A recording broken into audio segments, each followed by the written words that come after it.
Oh, I thought you were going to say something. Oh, I was still writing. Hello, everyone, and welcome to Off the Rails podcast. Will we go off the rails? We don't know.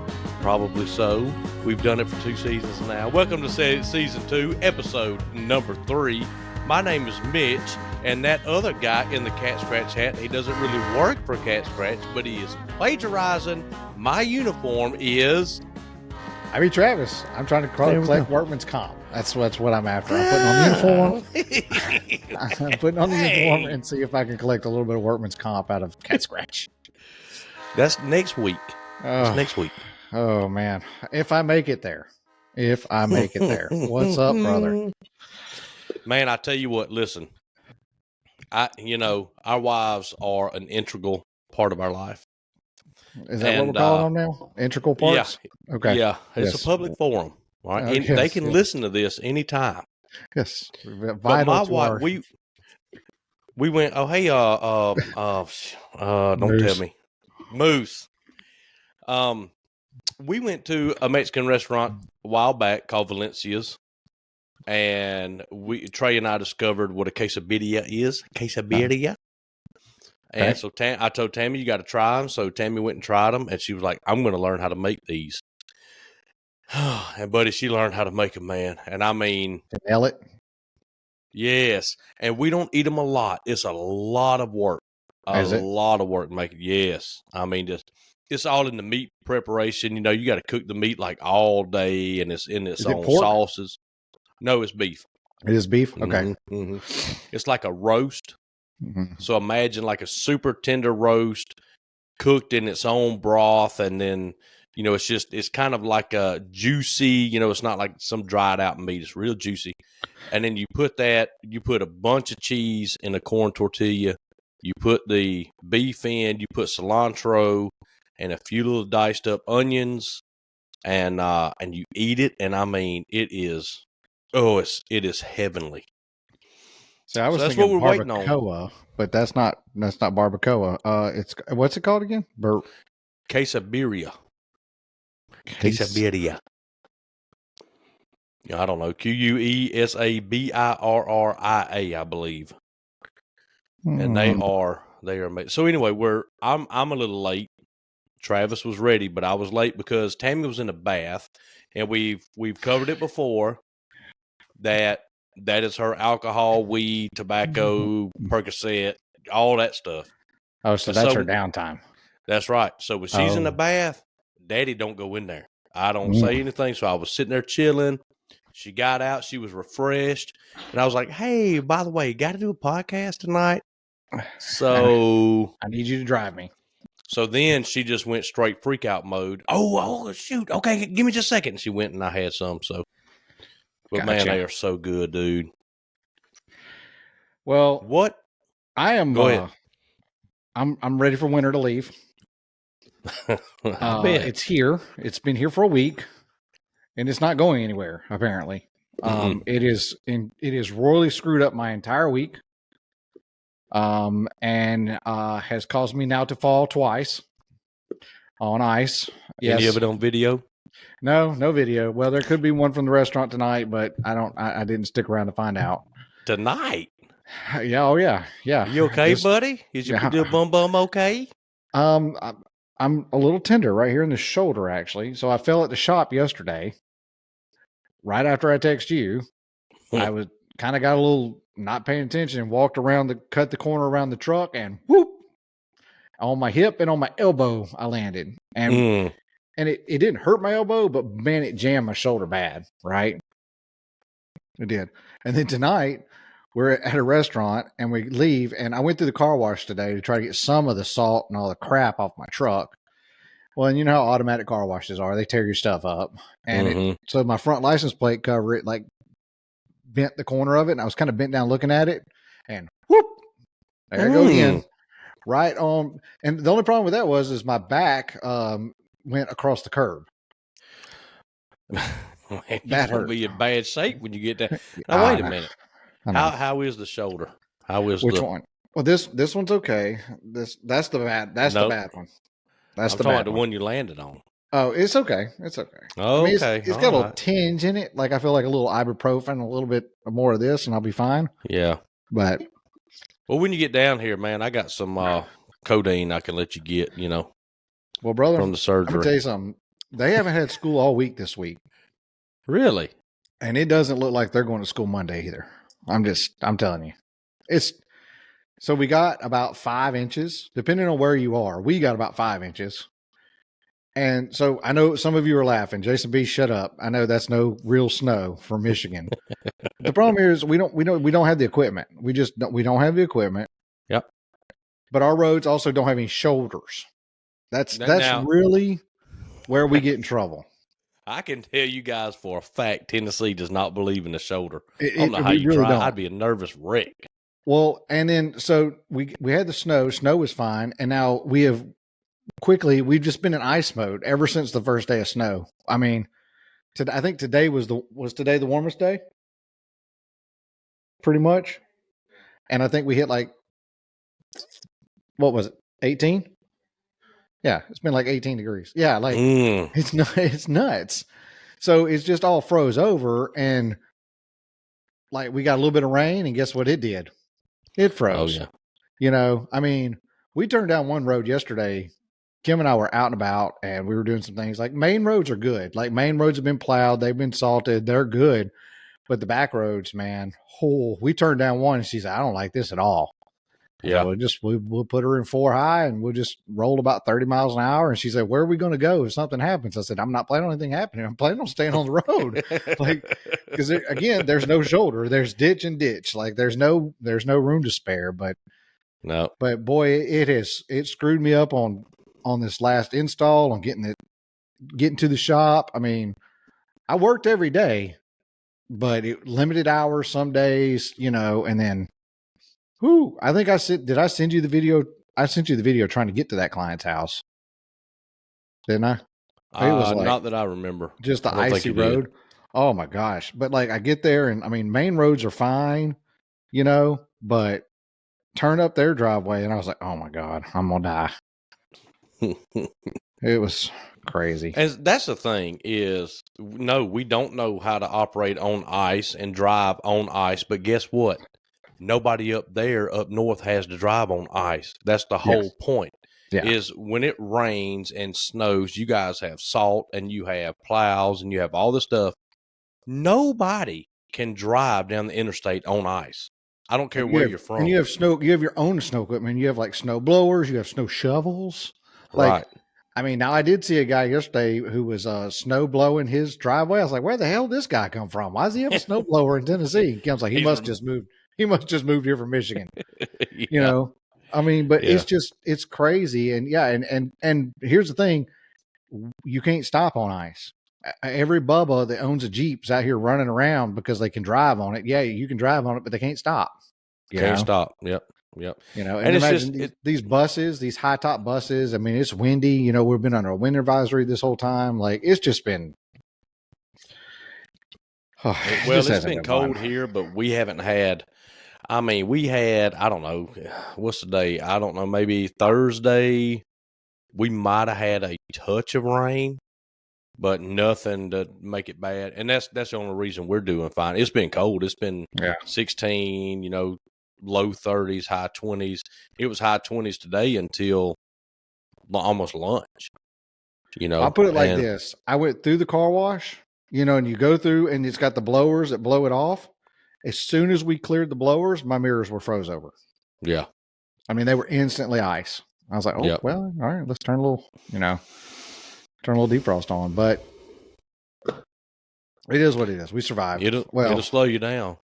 We were loading up cabinets Wednesday morning, and it was 16. mhm. And Thomas and I were loading cabinets up, and I called the builder. No, I didn't call him. I got there, and he said, man, electricians, they're not even out. I think the electricians and the plumbers, or maybe just all the electricians, they went to the office and were just sitting around playing dominoes and drinking beer and all that stuff all day. They said it was just too cold, And I'm like, well, I told Brandon, I said, man, we got time for that. Cold, I can deal with cold. I can't deal Yeah. with ice and Yeah. snow and all that, but cold, it don't bother. Look at me. Do Yeah. you think a cold day is going to bother me? I relish the cold. Yeah. I like the cold. Cold and heat I can tolerate, I mean, even Kim's like, all right, so you're saying it's cold. I feel like it's cold. Yeah. I mean, I Yep. usually do pretty good with it, and boy, I burned through the firewood. Um, how far up a chimney should the fire go? I'm just curious. Well, I mean, I'm pretty sure I had it going up about 3 foot into that chimney. yeah, you're fine. You're fine. Yeah. You just burn all the creosote out that's in Oh, there. there ain't So nothing left in that chimney. I mean, let me tell you something. I poured the scrap I poured the poplar and the maple to that thing yesterday, and we were roasting. I couldn't believe. I actually had Kim. She was there helping me clean up, get the shop, get the trailer ready to go to Alabama. And at one point, I said, I made him run to the dumpster. I was like, "You can close the door." I come back. I said, "You could close the door." She's like, "I'm really enjoying the air." I yeah. was like, "Okay." Oh Like, yeah. we got it a little smoky. It did get a little smoky in there for some reason, because sometimes it will come right off the chimney and circle right back into the shop. Yeah. That's kind of a bad flaw. Even though it's tall, sometimes the wind will just bring it down. So we got a little smoked out and a little hot at the same time. Do you ever hear it puffing like a choo-choo train? No, The wood burner. I don't think so. So mine, if you get it to where it's burning a little bit too much and you don't have the door cracked, it'll just start going. Really? And there's actually fire that shoots out of the two front vents, because it's positive pressure, negative pressure, positive pressure. And it starts chooching, man. And so when it does that, we just and that will make it smoke in the shop, because every time it exhales, basically, a little Right. puff of smoke comes out. So we'll just crack the door and we just let her eat, But the wood we've got this year has all been green, and I've gone through a cord and a half, almost 2 cords. But next year I think I'm really going to try to find some seasoned wood. It just burns better, heats better, gets a lot hotter. I mean, you can see it when you put that poplar in there, man. I mean, it gets hot. Yeah. But you put a big old piece of green oak in it, it's just cut yesterday. It's just not going to burn as hot. No, I think I'm gonna try to. I think I'm gonna try to put a gas burner in down the length of the shop. Yeah. Well, do you have if you had a way to get waste oil, man, that'd be a good way to do it. Yeah, I think I can do it, and I want to try to do it in a way that, like, I can take the heaters with me. Since I rent a shop. Yeah. I think the only hurdle to jump is trying to get the tank in there, like to try to get a propane tank in there and get it serviced. But that wouldn't be too bad, probably. I mean, well, worst case scenario, they have 100-pound tanks that you can swap out. Yeah, I wonder how long it'd take me to go through a 100-pound tank, though. Well, it depends. Well, that place, I don't know. You might be surprised. I mean, if you turn it way down at night, if you put it to 50 at night, yeah, and keep it 60, during the day, you should be all right. But anything that blows hot air is going to be 100 times more efficient than something that just sits there and gets hot. Yeah. I don't know. I told her, we were talking about, just progress and, business and, just how you get in these conversations with your spouse. I was just like, so thankful to have that shop this year. Like last year we didn't really have a snow. We didn't really have a good ice over. If I'd have been in that other shop this year, I don't know what I'd have done. Like, I don't think I'd have survived it. Oh, it'd have been rough, but I can tell you that. I mean, because even in that other shop, without the ice and snow, there were a couple of days, I would say probably about 2 weeks total out of the whole year that would have to work and then go back there and stand by that pellet stove and just try to pull some heat and then go work for a little while, then I go back, which that's just not me. I usually don't get cold like that. Like, I can be cold and keep working, but don't get cold to the point where I'm like, all right, I need to go see if I can suck some heat. Right. I just usually don't get that cold. It's hard to get out of that cold. If you get a little chill or something, that's one thing. But like my granny said, it comes to the concrete, and it comes to that concrete. Once it hits your feet, it's hard to shake. Yeah. Granny said once your bones get cold, it's hard to get back warm again. That's true. I mean, it really is. I mean, I had a couple of those, I don't know what you call them, but just the the clamp on heaters that go on top of a regular 35-pound tank. I'd have like 2 of those, like on each side of me. But you talking about expensive running them things. I mean, man, listen, as much as Charlie pinches a penny, he had 18 of those propane heaters around here. And I was like, Charlie, man, you are peeing money down the drain with these things, you know. That's very, very inefficient. You have to get forced air, some kind of hot air moving in our environment to do anything. I mean, that's why heaters work. That's why you have central heat. That's why you have furnaces that blow air. You know, you have turbo heaters, or not turbo, torpedo heaters. Yeah. You know, anything with a fan is going to do 100 times better than something that's just getting hot. And there's no telling how many thousands of dollars of propane he was just throwing away. I'm you know, sure. And and I don't know whether it's right or wrong. I've got a fan. Yeah, I mean, because you see my shop. I mean, it's just one room, but so I've got a fan at each end, and they both right now. Like when it's hot, I'll turn them down, but right now because it's cold, I've got both of them pointed up at the ceiling. And I really, in my mind, I'm just kind of trying to get that top air to kind of circulate back around, you know, and just anything to keep it moving, you know, just to keep that hot air from going up, you know, just staying stagnant at the air. And it seems to work. I mean, we walked in the shop yesterday. It was, I'm going to get the times wrong, but I want to say it was like 10 o'clock when we got in the shop. And it was like 46 degrees, 47 degrees. We got the fire going. And I walked in, I was like, it's not a bad cold. Like, I mean, it really is not. I mean, even at that temperature. And then we got the fire going, turned the heater up just a little bit because she's a little colder than I am. So I, turned the heater on to get a little supplemental air going. And then probably in an hour, I mean, we had it up to, 52, 53. I mean, just those few temperature degrees changed your perception, I mean, just you don't have to move it a whole lot to get that perceptive change. But and the thing that I've found that, like, if you have a super cold room and you want to heat it up super fast for super cheap, I've got that Remington torpedo heater, runs off of kerosene. It's 140,000 BTUs, and buddy, when that sucker fires up, she don't play. I mean, it would warm your shop up from 30 degrees to 70 degrees, your shop 6-8 minutes. Really? And you're sitting at 70 degrees. Yes. I mean, our paint shop, when it has been below freezing outside, we're ventilating with a fan. So we're bringing in, 600 CFM of cold air in there and blowing it out. And that heater, we still have to go turn that heater off. Really? Yes. The only key is to burn kerosene in it. You can paint with kerosene, fumes. It doesn't bother you, don't give you a headache, anything like that. But you have to get one that's bigger than your square footage. Say you got 800 square foot shop, you get an 800 square foot heater. That's based on perfect insulation. That's based on no heat loss.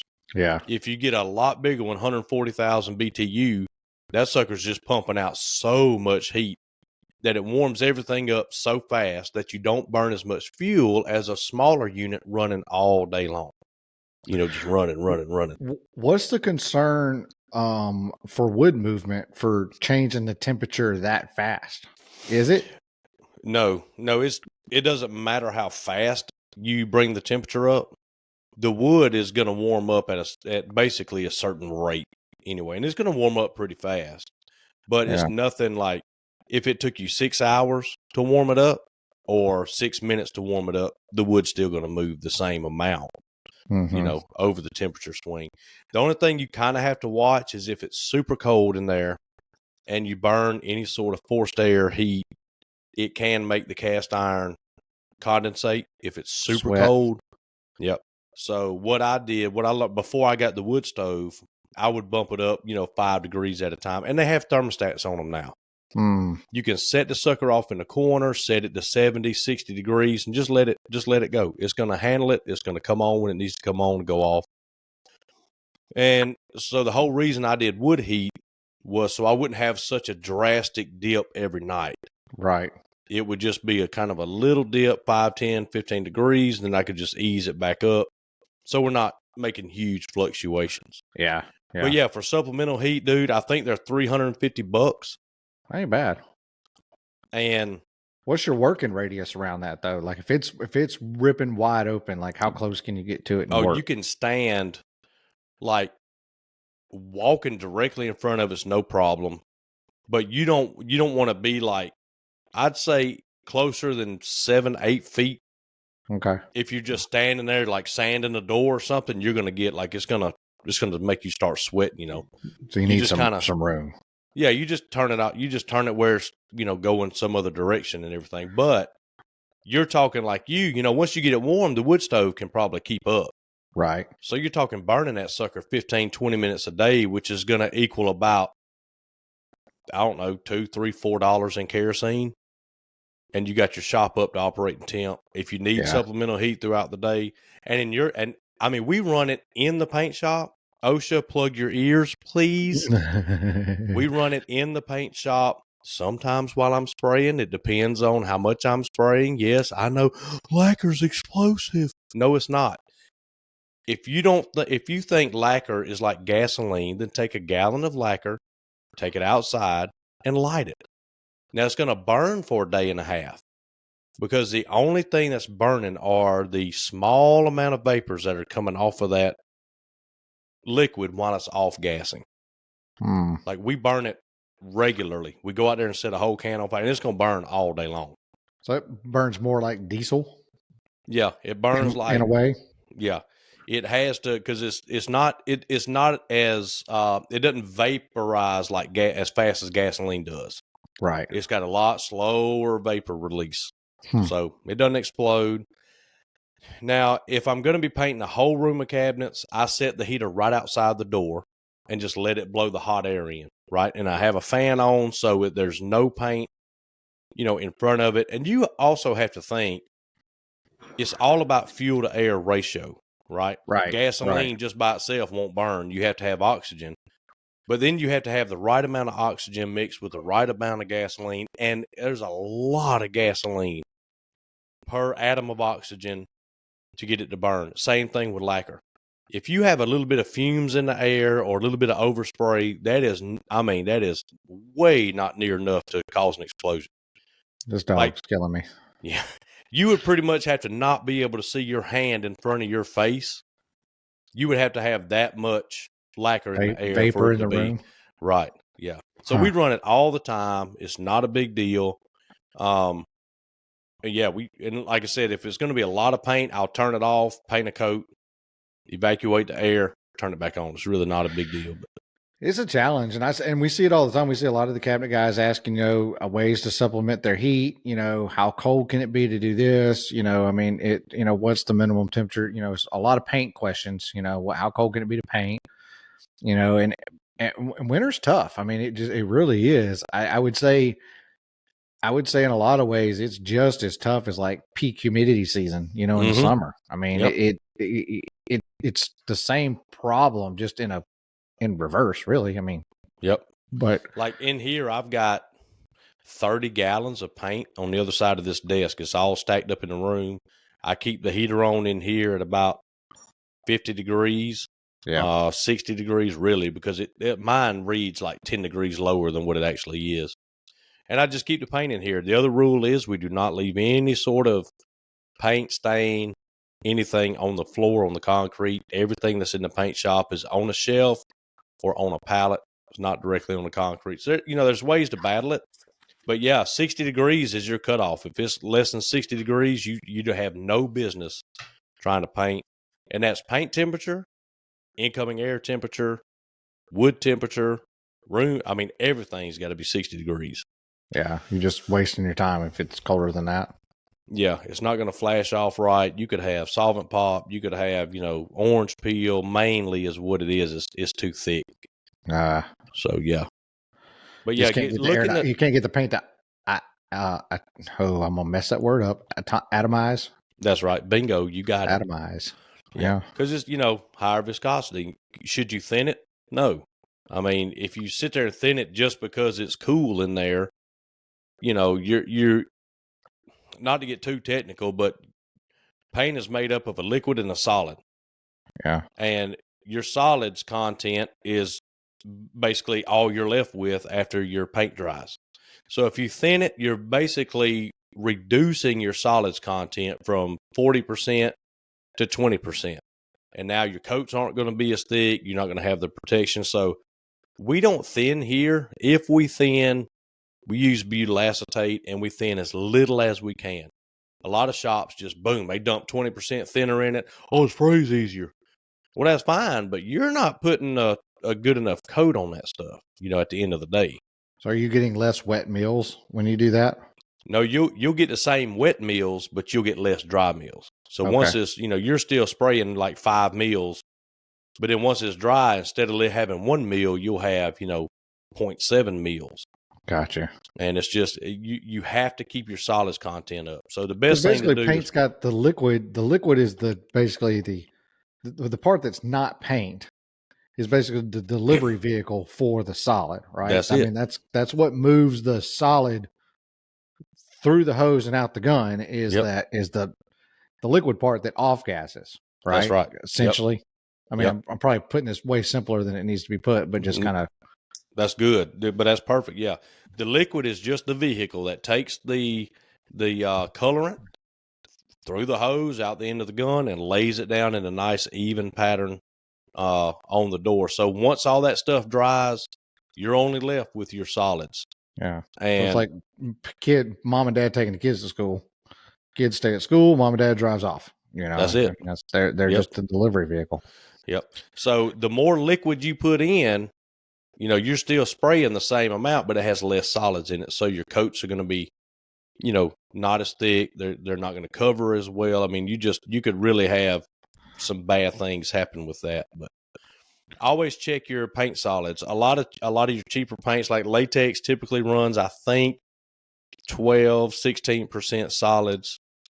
Your pre-cat lacquers are going to be 38 to 40% solids. Your post-cat lacquers are going to be 40 to 50% solids. Your 2-component urethanes are going to be, I don't know, high 50s, low 60s% solids. So the more solid, the more durable the finish is. Exactly. Bingo. Okay. Yep. Okay. Yep. Because you're putting more solids. Yep. You're delivering more of the actual paint. Yeah, and it's going to be more expensive because you're paying for more solids, basically more paint.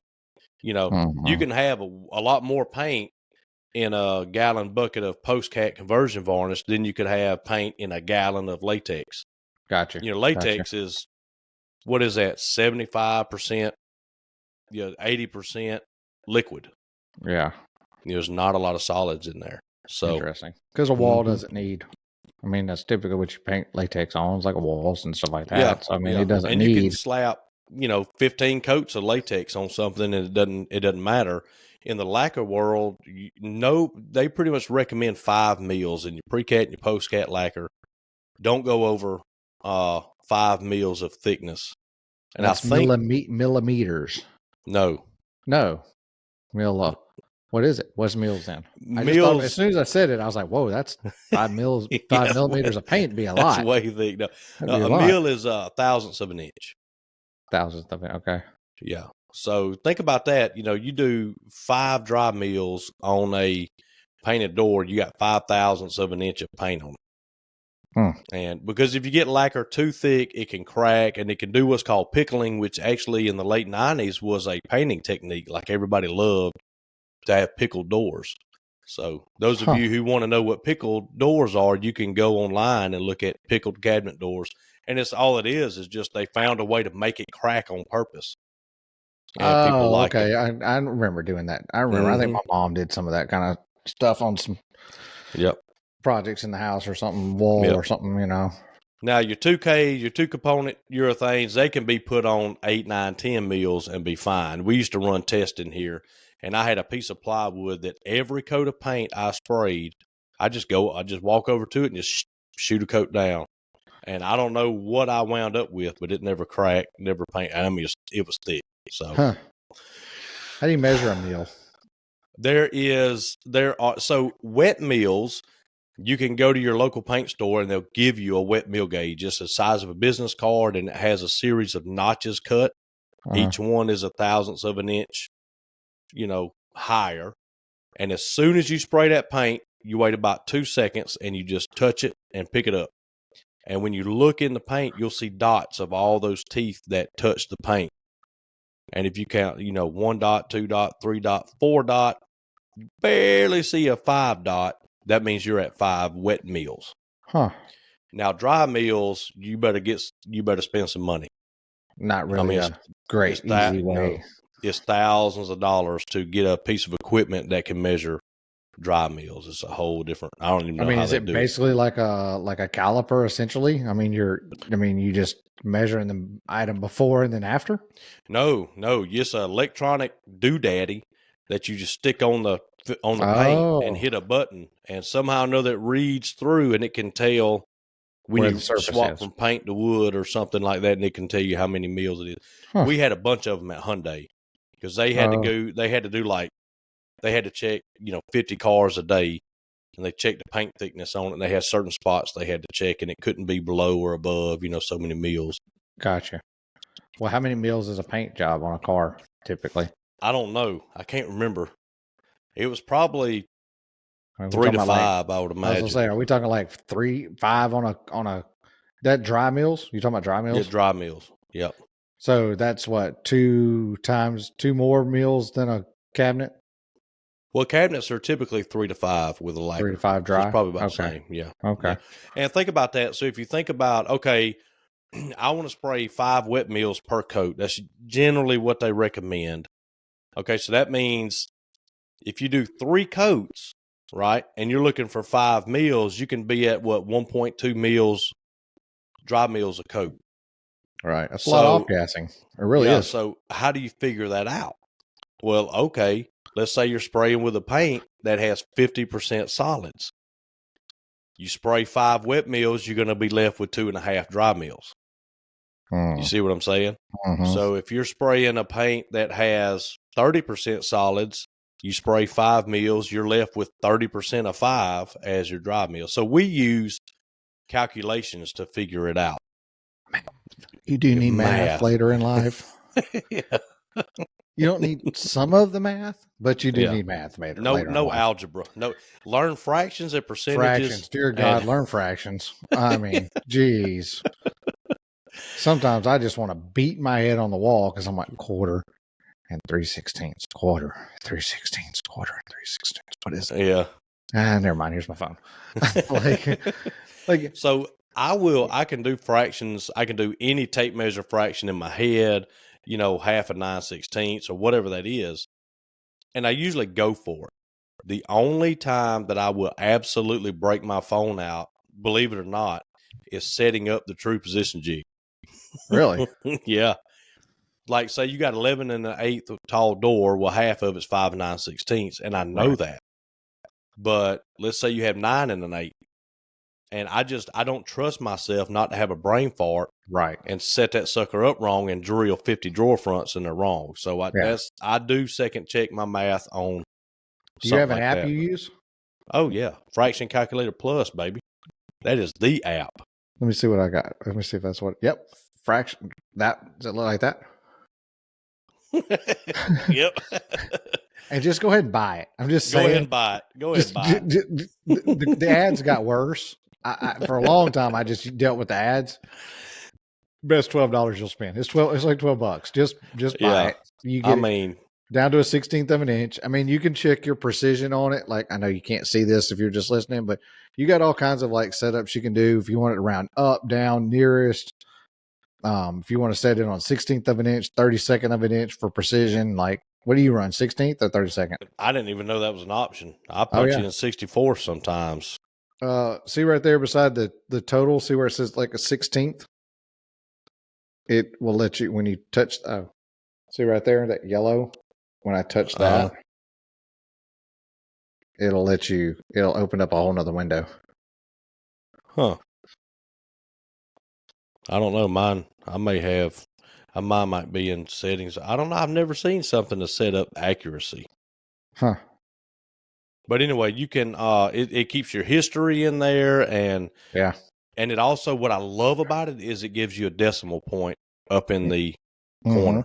Yeah, well, So a lot of things we read, like if we're going to buy a trash pullout or something, and it gives us 3.09 inches.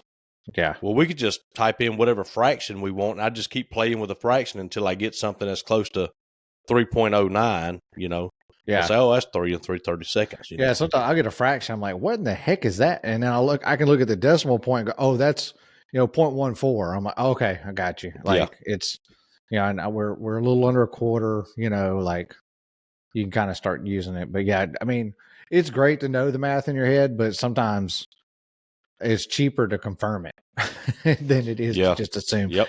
that Yep. you do good math too. But Yep. well, man, I don't know how we got here. How did we even? This was You not. started talking about temperature, and somehow or another we got into wet meals. Now, see, that's my thing, is I can talk paint. Yeah. I can talk paint all day long. Cole, my buddy Cole's, the guy that works for him, came over one day, and he's going to be kind of taking over some of their paint. And he was asking me a few questions, and dude, an hour and a half goes by, and we're talking paint, and he's like, he's just sucking it all in like a sponge. And I'm like, well, this finish and that finish, you have these finishes, you could do this and that, humidity here, dew point here, and viscosity and As all long as I'm this. talking to somebody like that, like you, that I can interrupt and be like, And hold on, let me break it down. Like I got it. Can I put it in Barney terms to make sure that I'm understanding? Like that's good. But if I'm talking to somebody that's like, I'm not comfortable with like asking more questions with, I just kind of glaze over. I'm like, yeah, paint's yeah, great. yeah. I don't paint There's, great. there's, I probably take it a little bit, I go a little bit too scientific with it. That's just me as a person. I want to know about it, because Yeah. that was one of the biggest things we changed in the shop, which we're going to go over. We're going to touch on this a little bit later, but one of the biggest things I changed was swapping finish, because Charlie was spraying latex, and he was waiting 3 hours in between coats, and now we wait 20-25 minutes. Holy Moses. And dude, the thing, after doing this for over 7 years, I've come to discover that the amount of money and time that he was wasting by just simply not knowing better, Right. it's like he wasn't choosing to do it; he just didn't know. Is just, it's dumbfounding, man. Well, he probably started and then like these other products got developed, but without like the internet and YouTube and social media and things for those new things to get out to you. Yeah, How does a cabinet maker in Grady, Alabama find new products that are on the market? Like, right. Yeah. I mean, Well, I mean, even 2017, he was spraying latex. Like, I would have let him get away with it in 1992. When all they had was nitrocellulose lacquers. yeah, but you're at a point too where you're just so comfortable with it. You're like, I can do this and I'm comfortable with Yep. it and I make it look good and I know I'm putting out a good product. So why, again, if you don't know the other side of it to know that there's benefits to change, why would you want to? Yeah. I'm trying to advocate for Charlie a little bit because I can see Well, that like where it's a little hard to change. I mean, it is. but I And think you and I are guys that are very open to change yeah, naturally. So, I mean, like me, like show me a tool, show me something that's going to change my world, and I want to know something about it. I want to look at it. I want to ask some questions about it. Whereas not everybody is that open to change anyway. right. But they also And have to have a means to have it introduced to them. well, his biggest thing, I asked him, I said, why don't you spray lacquer when I swapped? And he was like, you know how much that stuff costs? And I said, oh, Oh, yeah, I've been running the numbers for a week, buddy. I know exactly what it costs. He's like, dude, I can go buy a gallon of paint for $30. And you want me to spend, back then, it was like $70 on a gallon of lacquer? He said, I'm not doing it. And I said, well, to each his own. couldn't see the forest for the trees though. Right. I said, but dude, I'm sanding primer in 10 minutes. Right. I'm blazing. We're painting a whole run of cabinets in a day, half a day. Well, I think that's a common thread that business owners can get into is looking at the actual dollars how do you put it? Like versus the dollars, like the actual outgoing of a dollar, and not and basically looking at shop time like it doesn't cost anything. Yep. Yep. And that's dangerous. I call it real cost. That's just a Yeah. word I made up for it. But you have the dollar amount it costs you to not legally be arrested for stealing it. Right. Right. So the gallon of paint costs $31. Right. But waiting 3 hours for it to dry, it's sanding, it beating up on you. You're staying out here late trying to get finished. That is way more than $30. Right. Um, the speed of application. I mean, he's drilling tips out, so he can spray it better. He's adding, 30% water to a gallon, and it's just, Yeah. and there's been How we're many gonna die. coats are you having to spray at that time too? Yeah, I think he was doing 3. I think he was doing a primer. No, he was doing primer and paint in 1. Oh. Which in my opinion is even worse. I mean, I don't Well, it's kind recommend of like that for when a I was cabinet. when I was managing janitorial one time, I went by this site and they had been working on this floor for like 5 hours. I'm like, this is as far as you guys gotten? And they're like, well, it's only been 5 hours. I was like, no, it's 15. There's 3 of you sitting here doing this. Yeah. This is 15 hours. And they all looked at me like I had spoke some kind of foreign language to them, and told them to fly a space shuttle at the same time. I'm like, you're guy 1, you're guy 2, and you're guy 3. I have to pay all 3 of you for these 5 hours that you stood here and done very little. Like, Yeah. that's we don't look at things. It's called man hours. Like, it's a multiplier, Yep. and shop time is the same. Shop time's not free time, No, and Charlie told me all the time, your most valuable asset in this shop is time. And after, so his daughter, we're doing his daughter's cabinets, and he's building them. He cut all the pieces out, and he's kind of assembling them, And I haven't watched him build a cabinet in 6 years. Yeah. And I just kind of sat back and watched him, and I was like, golly, man, it is amazing how, we always preach about if you can shave just a couple of seconds off of every process, it adds up, right? So we cut out and built an entire job, 17 cabinets, and we painted that entire job in 3 days. The entire job. Nice. All the bases, all the overheads, the hood we painted. And so let's say the stuff we started cutting up on Monday, Tuesday, Wednesday. On Thursday, those cabinets were on a trailer. In the meantime, Charlie, in all those days, Charlie cut material and had like 1 cabinet put together with help. He had help. He wasn't by himself. Yeah. The way we do it, and you don't realize that. It's so good now to see how he used to do it and how we do it now. Same cabinet. We just do a few little things in a different order. We put this over here now instead of putting it over here, yada, yada. Right. And it's so crazy to see how much faster it is. We can build like straight up no islands, nothing crazy. Dude, Trey and I, we can knock 15, 17 out in a day. That's assembled, sanded, and masked in the paint, sitting in the paint shop, And there is, and there is an age factor there, and a time away from the shop. Like, yep. You do lose things some when you're out of it for a little bit. Yep. But then, there are also, just processes that are more, more efficient. I thought about you yesterday. I had, I was doing some doors, and I had the hinges that we got are the ones with the stupid plastic plugs on them already, for inserting. And I don't have a hinge board to hinge to drill those out. So I have to unscrew all those plastic. So what it is, it's basically like, if anybody's used a drywall anchor, like the plastic drywall anchors, it's kind of like that shoves into the door, but it's already screwed in, but you can use a press and just press it in, you're done, which is the way it's supposed to be done. But I don't have a way to drill those holes. So I have to take those plastic anchors off and then just use the screw. But I was like, how was I doing? I was backing that screw out. So I'd back both screws out, and then I was putting the hinge down and then driving it. And I was like, wait a second, I'm having to switch gears.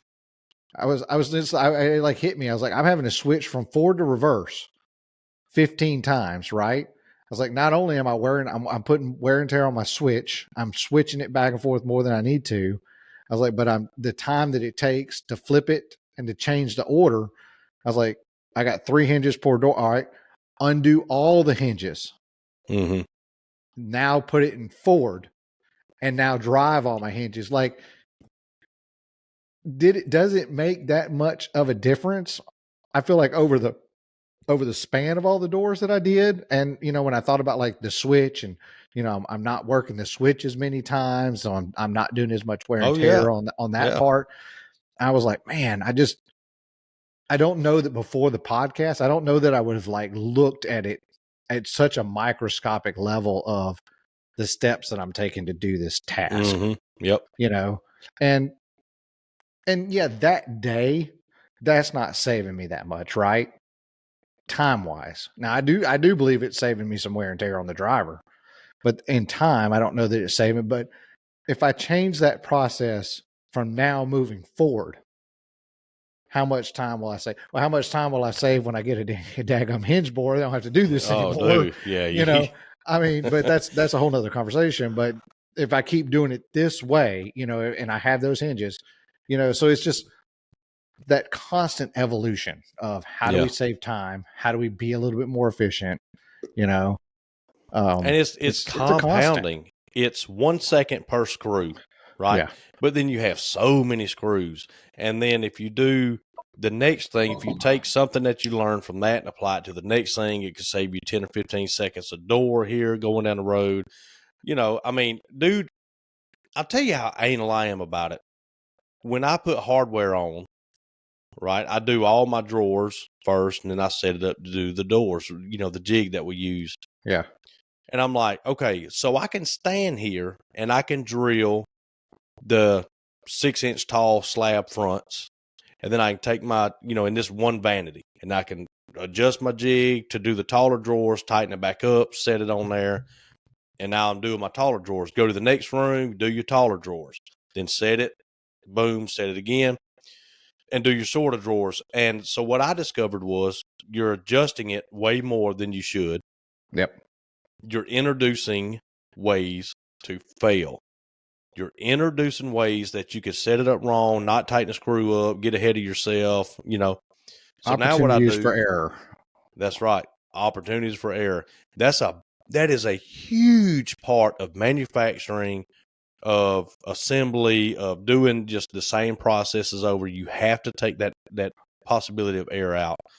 So I set it up once, and I do all my 6-inch fronts in the whole house.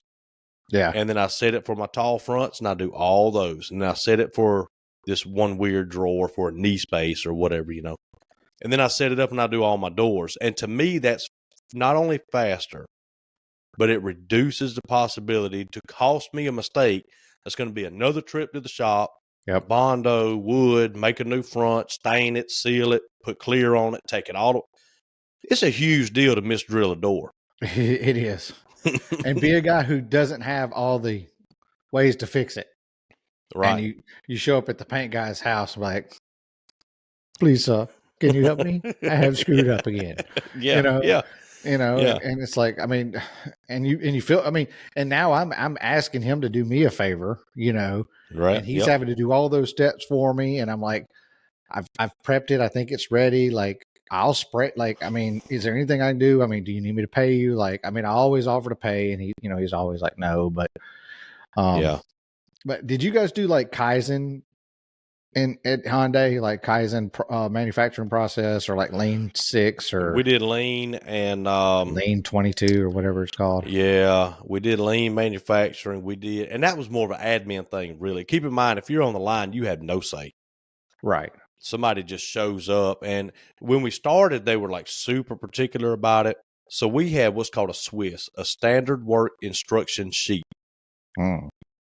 and every job station has one Swiss per car model. So if we're running 3 models that year, you have 3 giant Swiss sheets, or I call them Swiss sheets. So what? I'm saying sheets twice. Get over it. Hot water We heater. Yeah, we had 3 of them hanging up. And so you're supposed to bring somebody down and say, here's step 1, pick up this. Step 2, apply this bead. Step 3, yada yada. What Hyundai finally realized was, I know what you want me to do, but if you let me do it where it's more ergonomical for me, it's faster for me, it's easier for me, you're talking less chance of injury, because they tell you to put your hand here. Well, there might be weld slag up there all the time, and people are getting cut on the end of the door, crap like that. And so they finally gave us freedom, and they were like, okay, you do what you want to do. This is what we want the end product to be. Right. And they kind of quit caring about it as much. But it was causing all kind of problems because they weren't willing to just listen to us and say, Yeah. you got some engineer in the office that's never been on a line drawing up what to do. It just don't work that way. Yeah, I know some, like when I was doing the janitorial things, like some of those manufacturing places that we were in, like the guy working the line, like you said, he would have a task to do, but they'd also have a time, like this is what you have to achieve and this is how fast you have to achieve it. Mm-hmm. Like it had it, like, I mean, to make the production numbers, which can we get back to scan times at a grocery store, please? Can somebody go back to monitoring that? I mean, and where we have to make the thing beep so many times per minute, to be efficient and show some customer service. That'd be fantastic. Yeah.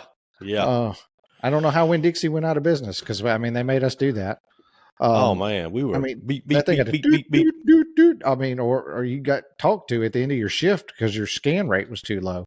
Yep. But in the manufacturing, but some plants were more rigid about kind of like you were saying. Okay, this is the hand placement. You flip it. This is how it goes. And some of them were way more lenient. And so this is the mission. I don't really care how you achieve it, and this is the timeline you got to achieve it in. And I don't care how you achieve it, just as long as you're making the time matrix, we're good. But Yep. it's I don't know, like some things like I need to get better at like Kaizen type kind of things, which is basically a lot of everything has its place. Put things back up when you're done with it. I don't know how to make my workbench not look like an explosion of tools happen by the time I finish a project. It just And to be fair, these car manufacturers now do, by the time you get down to what part of the car I put my seal gun on first, or what screw I put in first, I mean, you're splitting hairs. Yeah. They say we have to build a car. There's 857,000 steps. We need this many square feet, this much power to come in, 3,500 employees, and we can give them 53. We had 53 seconds a car. So every 53 seconds, cars rolling off the assembly line. Wow. And so our job where we were at was a little bit more, we were hands-on. We were doing stuff by hand. We weren't just bolting on a brake caliper all day. Yeah. So we had 2 lines. So we had 106 seconds per car. And really we had a little less. We had 90 technically, because the body shop had to run faster than us, and we had to run faster than the general assembly shop. Huh. So as you start, they have the ability to make more cars than the guy at the end of the line. And so, because you're going to lose cars during production, right? This one's a repaint. This one's got damage. This one needs a parts change. So the people coming in the front, they have to be going a little faster, like 3 more cars an hour.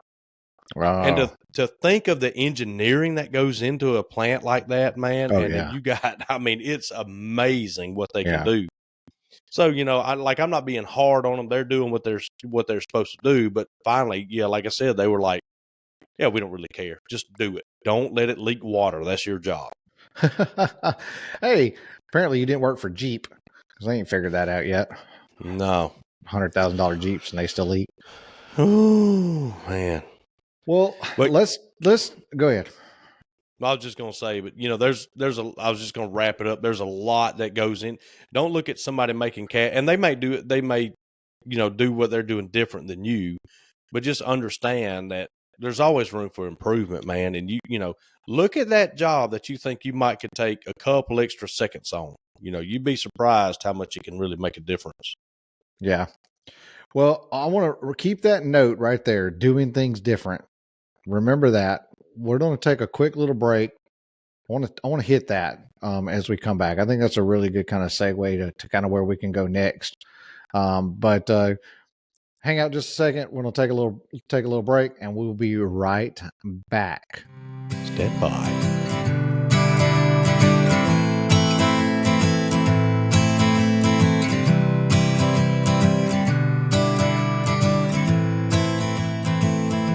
All right, welcome back. Little timeout, little siesta, little run to the potty because he's putting down green teas over there like he's going out of style. Speaking of running, though, real quick, a little foot update. How are we doing? We're doing better. The foot is getting stronger. Yeah, It's feeling more stronger every day. I can kind of roll up on my toes a little bit more, even in the boot, and I can kind of use my Achilles, pick my heel up a little bit, doing fine. Still no pain. nice. Hallelujah. Nice. Yes. Yeah, it's going fine. I go back, I don't know, one day next week, I don't know what day. They're probably going to take the wedges out of the boot. And then who knows, I might be in the boot 6 weeks after that. I have no idea, or maybe 2 weeks. Don't know what the next step is. So far, doing good. Chris? Ooh, man. I've been meaning to ask you about him. He's his foot sore. It hurts. So I guess we should open the door a little bit on this. I mean, it's not my story to tell, but I mean, I assume he's good. But I mean, he got stepped on, by a bull and procrastinated because he's a guy, and it got worse and had to have surgery. And long story short, I got a picture the other night of a bloody mess, and I was like, oh. And I'm pretty sure we found. Well, I know we found what the problem was. Oh, okay. So not only is he hard-headed like a man, but he's hard-headed like Chris, which is extremely hard-headed. Yeah. This is the guy that the day after his vasectomy, he started weed eating and caused a whole lot of problems. He's more of a man than I am. Yeah. I was not going to go weed eat that day. I can tell you that. He had the vet coming in the next day to AI some cows. And so he was out there, and he had to walk out there. Artificially inseminate. Yes.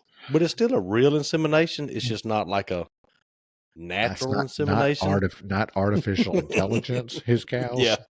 Yeah. But the day of his surgery, that afternoon, he walks out there because he had a nerve block, right? So everything's fine. Oh, foot don't hurt. Yeah. And that night, his foot got to bleeding like really bad. He sent me a picture of it, and I was like, dude, I'm not one to play doctor, and I'm not your mama, but you need to address this. That is not right. You know what they found in his bloodied up wound bandage when they took it off? A stitch. Well, he blew a stitch walking around. So he blew a stitch walking around instead of just going in the house like he should have. So ding dong. I'm telling you, man, neither one of you have ever been known to be lazy. And boy, that could be a detriment to you too. I mean, you put us down and tell us we can't do something. I'm like, nope, not doing that. I was at work the next day, but I was in a wheelchair. Right. I took it a little bit. You did at least kind of smartly cheat the system. Yeah. I've been following the rules. Now I will cheat so I can shower standing up now. So I do put weight on the foot, but I keep it. I don't walk on it. I just kind of use it as like a kickstand or something. But anyway, so we went out today, and because I don't know if I told you guys this, but we like to take mama out. Y'all take your mama out to eat. Take your mama out to eat, call her, check on her. So once every while, we'll all go out. And I said, let's take a road trip. We'll go, about an hour away somewhere. We'll just go eat lunch, ride the back roads, talk, hang out, come home. So we did that today. We went to Enterprise and ate at Cafe Roma, a little Italian joint. Well, that explains why you said you were driving all day. I was like, what do you mean you driving all day? Yeah, man. I had to go get Chris. I know how long it takes you to get there. It's not that far. It's been 5 hours. I had to go get, I had to go get him, go get mom. And then, of course, we took back roads and we didn't just take like a direct route. We, we took some long back roads going around, went and ate, and then came back. We came back through Elba. We went and looked at the levee in Elba. We, rode around Elba a little while, moseyed our way back past the old pool hall that we used to hang out at. We showed Mama that. And Chris knows everybody. He's like, that man right there, he makes catfish traps. And you pass the house and he's got a sign out. I mean, dude, in the middle of nowhere. And he goes, catfish traps, had a sign out. So we did that, got ice cream on the way back, because it's perfect weather for ice cream, 34 degrees. So anyway, had to drop them all back off and come all the way back home. But it was a good time. We did that today. But yeah, his foot's doing a little worse than mine. I let him borrow my crutches. I thought about kicking one out from under him, but I didn't. Well, I bet you two were a sight, all limping around together. And Mama, like when we crossed the street to go into the restaurant, traffic was stopping for Chris because here's this dude on crutches, right? Yeah. And then Mom and Sam, Chris's son, then they crossed the road. And then here I come with a boot on, and everybody was like, both of these guys have boots on their feet. These people so we sit down. Hey, you know how Chris is. We sit down at the restaurant, and the waitress comes, and Chris is like, yeah, Mama finally let us out of the house. We're hurt and everything. And she said, what happened to your foot? He said, well, look at his foot. He's got one on too. And I put mine out there, And she's like, what happened to y'all's feet? He said, man, I got gout real bad in my toe. And they wound up having to cut my toe off, and they put it on his foot. And so he's actually growing my toe back like it's supposed to be. And then they're going to take it back off of his foot in a few months and put it back on mine. Mama's over there Mama's like, oh my God, I can't believe y'all are telling her this. And the lady's like, really? I didn't even know they could do that. Yeah. Oh, Lord. Oh, he messes with everybody like that. But yeah. Well, but anyway, you were going to make a point. Well, let me tell you this while we're on Mamas. Apparently my mom and I are having a competition to see how many times we can fall in the ice. We're tied currently. Really? Yeah, she fell down the driveway and up the driveway. Oh no. She's hurting a lot worse than I am. She's not doing well. She definitely maybe cracked a rib. It sounds like she's down, but yeah. Yeah, I called her tonight. I said, remember when I asked you if you had video of you falling? I'm sorry that I teased you, because I have now even the score. I've fallen twice. Well, we can ask Trey, how he recovers from falling. Right? He hadn't fell in a while. He's about due. I'm telling you, there's just something about all of a sudden find yourself laying on the ground that'll just stun you. It is the most surprising thing ever. I mean, you're up and then all of a sudden you're down, and it takes you a second to figure out how you got down there. And dude, the speed of which Trey can fall and go from 5'10" to 0 is amazing. It's amazing. Well, I hope your mom gets better. Tell her to go do some jumping jacks or something to help her heal. Right. Oh, Lord. Well, yeah. So we're talking about, doing things different. That was kind of the where we were. And it was just one of those things I kind of wanted to talk about, because I am so excited about the trip to your shop of learning to do things different. Like, so we're going to do basically a full kitchen together, or at your shop, at a pantry, and maybe a linen closet too. Do it. But just, I've just thought about it all week as I'm going through this build, and I'm just like, because I've got no training, right, in cabinetry. I mean, it basically was like, I've seen a cabinet, and it's got a few pieces to it. It can't be that hard. And just kind of applied common sense, messed up a few things. Okay, don't do that again. Let's apply some more common sense. And that error that we made last time, let's figure out how not to do that. Okay, we're doing this. And then, so it's just always been this compounding process of learning how to do it, right?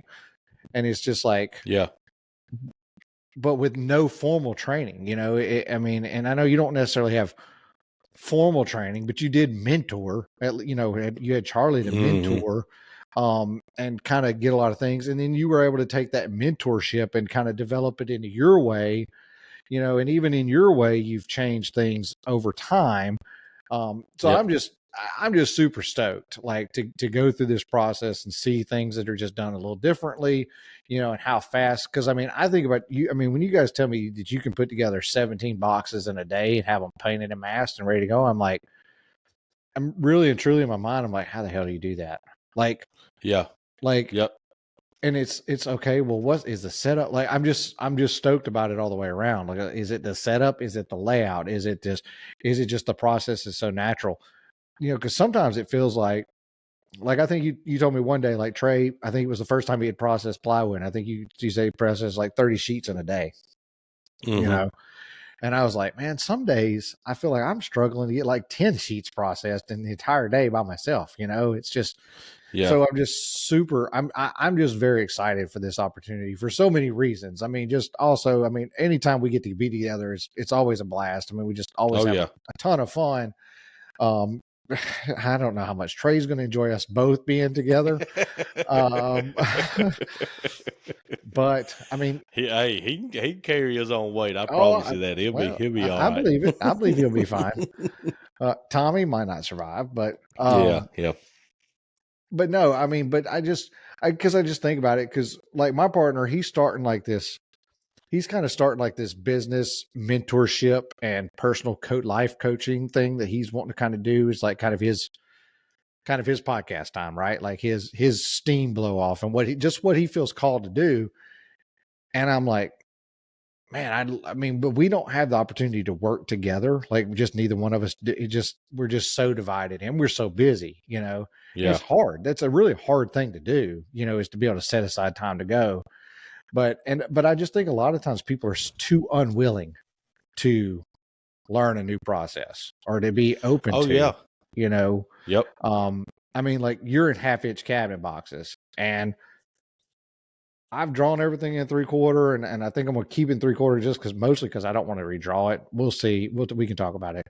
But I'm also like really interested to see y'all's process because one of the main reasons why I don't want to switch to half-inch is because, just to be honest with you, when I shoot half-inch, I have a hard time flipping nails in half-inch. Like Yeah. it's so frustrating, but I'm just it's just going to be an interesting time, and it's just going to be fun, and see, what Well, I can we got a do. feeling And you're not going to be the only one that learns something and maybe possibly picks up on something. You oh, may I come hope in not. and yeah, and I may be like, I'm such an idiot. Like, why didn't I think about, why haven't I been doing this? Like one huge thing that we changed here was how we put cabinets together in a corner. And we were on the job site one day and Tom goes, why don't we pocket hole that piece? And just Huh. something that simple, Yeah. so it's a lot of easy stuff, man. Oh yeah. I think we're gonna have a blast, and Oh we yeah. can, and you draw them up how you feel comfortable with. Like and Well, it's more I'll just being have lazy. some, yeah, It's just more being yeah, lazy. because we'll have some to put together, and I can show you how we put ours together, how we build ours, Yeah.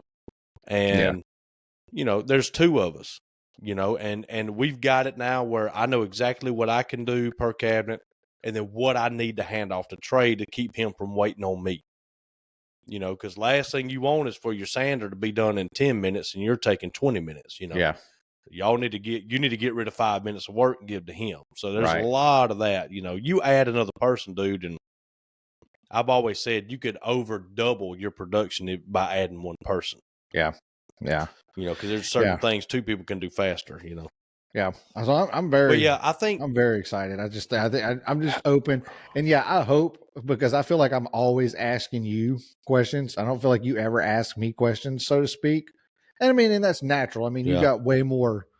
I mean, that's the way it should be. I mean, if I was the one that, I mean, that had, I mean, all the time in the trade and the experience, and it would be reversed. I mean, but you have just way more experience and I mean, and you do a lot, just like drawing the kitchen. I'm like, well, the microwave thing, and little things like that you just and I could yeah, Google it, but sometimes it's just easier to ask you. But it's not the fact that it's just easier to ask you. It's also like if I Google like a microwave depth, I don't get the why. Like but when I ask you, I can get a why. Why does it need to be this way, and get some explanation with it? So it's just a Yep. different element. But Yeah. I just kind of wanted to hit on that for a little bit, that that just because you're doing things, that doesn't mean, and it doesn't mean that my way is wrong. I mean, it's cabinets. That's one of the weird things about cabinetry, and it's weird about a lot of things. And kind of like we are talking about putting the cars together, like it's not a wrong way. I mean, well, I guess there are some wrong ways to do it for sure, but there are several right ways to do it and be Yep. perfectly fine and put out a perfectly good product that is not Yep. inferior to another cabinet. Now you can do it in ways that are inferior, but Yeah. yeah, it's just going through that, and Yeah. And you have to be mentally willing to really hear why somebody else yeah. feels a certain way about something, And don't ask the for question another, if you're not willing to hear the answer. That drives me right. bonkers when somebody asks me about something. My youngest daughter does it to me all the time. She asks me something, and then as I'm explaining the answer to it, she's like glazed over and looking at her phone. I'm like, why did you even bother asking me this? Yeah. I mean, you knew. I mean, but if you're going to ask somebody a question, give them the respect. I mean, give them the respect to like answer you, process it, ask a question, and then you can go, I just don't know if that's the way for me. That's fine. That's Exactly. perfectly Yeah. fine. But Yeah. like, don't just invalidate it on the surface. At least give it a few minutes to kind Yeah. of And meld in your mind and see if it's something you want to consider. and just because it's not the way you've always done it, like you and I were talking in the break, that's the way I've always done it thing can cost you thousands of dollars a year Yeah. because you're Yeah. not willing to just look. All right. So something super simple that we do is we put corner blocks at the top of the cabinet at right behind the frame and on the back at each partition, each vertical member of the cabinet, right? And all it is a triangle. It's a right triangle. We pocket hole it, we shove it in the corner, and we put a pocket hole here and a pocket hole here, and it's done. And what it does is it just kind of adds a little bit of stability. It's just a little extra that's not necessarily, super important, but we put them in. And what we do is we have a buckets full of those things that Tommy comes in here and does. Trey will get a screw. He'll put on the gun. He'll hold it where it goes, and he'll pocket hold it in there. Yeah. Charlie holds it where it goes. He grabs his nail gun. He puts 2 nails in each side of the triangle, and then he can let it go, grab a screw, and put a screw in. Mm-hmm. And I told him, I said, why do you nail that on first? Well, that's just the way I've always done it. And I said, okay. I said, let's look at this one cabinet. You have 8 corner blocks in this one cabinet, right? With 4 blocks a piece. So you're talking 32 nails in this one cabinet that you didn't have to spend. Right. You're talking 3 minutes on this cabinet nailing in these corner blocks. And you got to worry about, and guess what? He put a couple of nails through the finished end into the corner block. Mm-hmm. And so now Trey has got to fill those and he's got to sand them. Now, he wasn't supposed to do that. Charlie wasn't supposed to do that. But he's caught up, right? On the unfinished side, you shoot the nail in the corner block through the side of the cabinet. On the finished side, you don't need to do that. You need to nail it from the inside. Right. Sometimes what happens when you nail it from the inside, you're shooting at an angle on a triangle. So you have to have, you got an 1.25 inch nail. You have to hold it just right.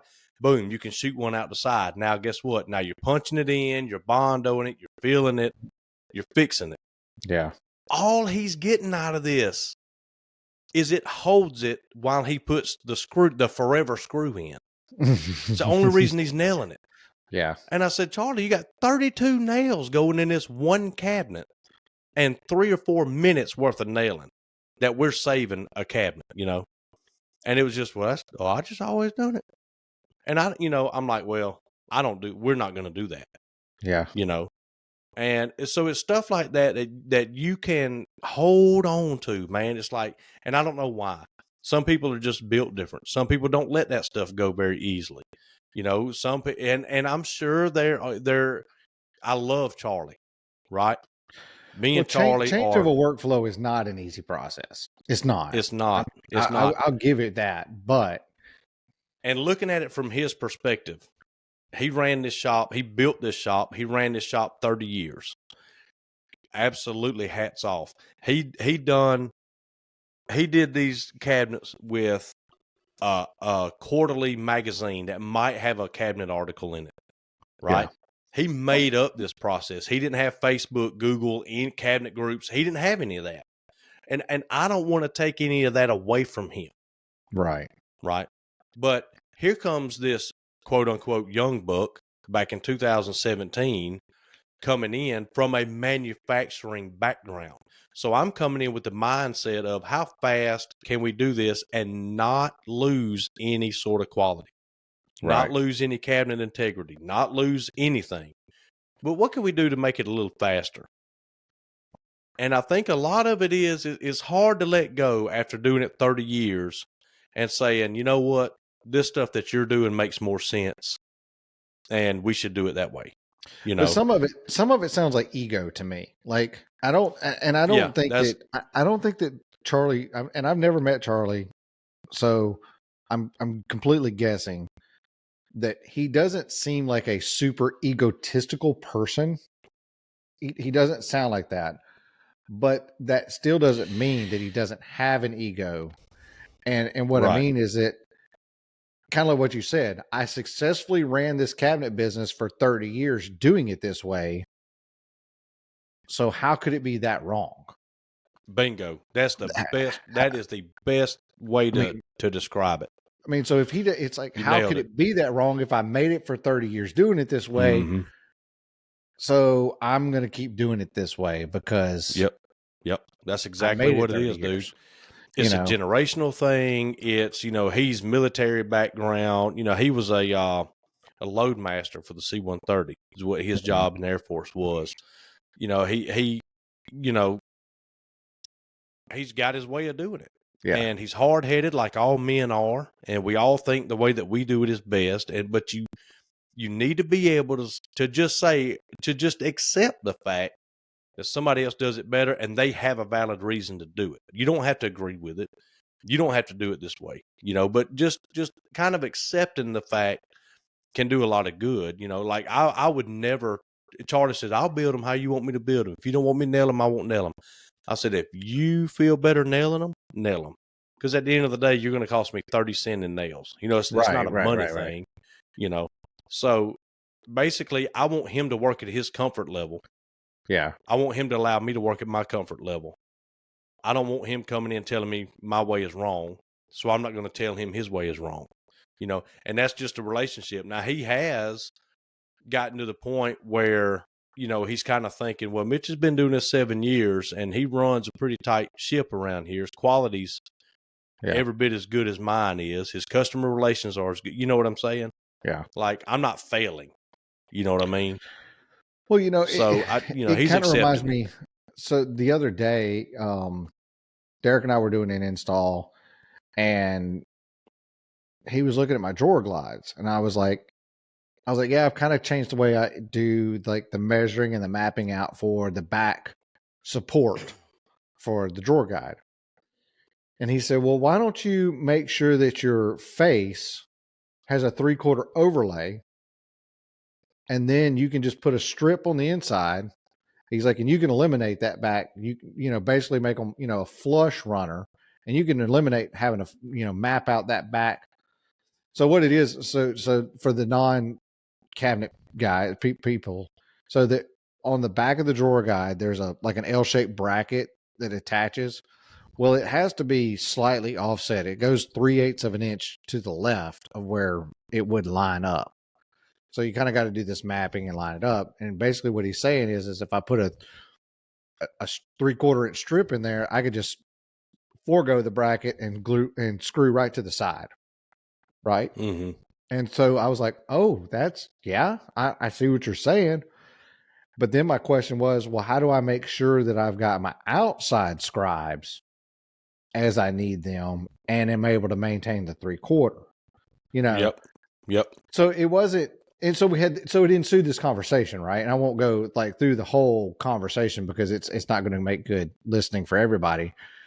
But the point is the coaching and the listening concept. There was an opportunity that he saw that he could, like, I think if you did this, it would make it a little faster for you, might make it a little easier for you. This is what I've started doing. And then it was, oh, okay, I see what you're doing. Let me just ask some further questions so I can figure out how to do that, but also to achieve this other part, because I don't really understand how you don't keep fixing one thing from messing up another thing. I mean, it doesn't, because it doesn't matter what it is. It's just at the end of the day, it's how do I not cause this to cause a problem over here by doing this, But it was just an open conversation and an open coaching and learning conversation from each other.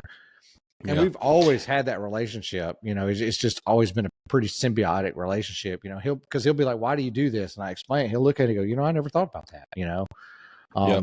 It's been good. But And at the same time, like, I'm open book as far as helping other people, but at the same time, I'm a sponge as well. Like there's been plenty of things in the shop that Trey's like, "Hey, I was thinking we could do this, or let's make a jig for this." And I'm like, "Yeah, sure, let's do it." Yeah. However, there has been some things brought up in the past where somebody said, "Hey, is there any way we could do this?" And I was like, "No." Because I saw 2 steps down the road that it was actually going to hurt us. And all I do was I said, "No, we can't do that. Here's why." That's the key, though. Because then the here's why is the key. You can't just shut down somebody's idea. That's right. You have to give them a reason why it won't work. Now, if I don't have a reason why it don't work, 100% I'll try it. Yeah. And then we'll find out. Sometimes it works. Sometimes we're like, well, that was a piss poor way to do that. And now the and we time forget in it. which you provide them the reason for why an answer is no, that's open for discussion. Like the timing, there could be a whole lot of things going on, and like this second when you propose that idea is not the right time. So you also need to have a relationship where the person is recipient to the no, but they understand that the explanation is going to come at some point in time. Yep. If you're just a person that constantly gives a no with no explanation, then you're almost stop like the parent ideas. That when the kid says why, you're just because I said so. Yeah, and that exactly. And sometimes that works as a parent, but very seldomly does it work with like a coworker. Right, because you're going to shut them down, and they're going to have $1 million idea, and they're not going to say anything. Yeah, and not necessarily to hurt you, but they're like, he doesn't care what I think. He don't care if I come up with a better way to do this, so why am I going to do it, Well, I can tell my 10-year-old kid that it's above their pay grade. It's kind of hard to tell a coworker or an employee it's above their pay grade. Like, I mean, I owe them a different kind of responsibility to at some point in time say, and here's the thing. When you do explain the no, here's why, well, you create an opportunity for a conversation that you could be wrong. Yeah. That they go, oh, well, yeah, I see what you're saying, but I was thinking that we would do this to keep that from happening. And you go, oh crap, you're right. Yep. Like, okay, yeah, we can move forward on that. But at the time, we couldn't open that can, so we needed to move forward. And then, so yeah, you got this opportunity to develop something for next time. It's just all in your relationship and how you're willing to receive and to output information. It just really is. Yeah.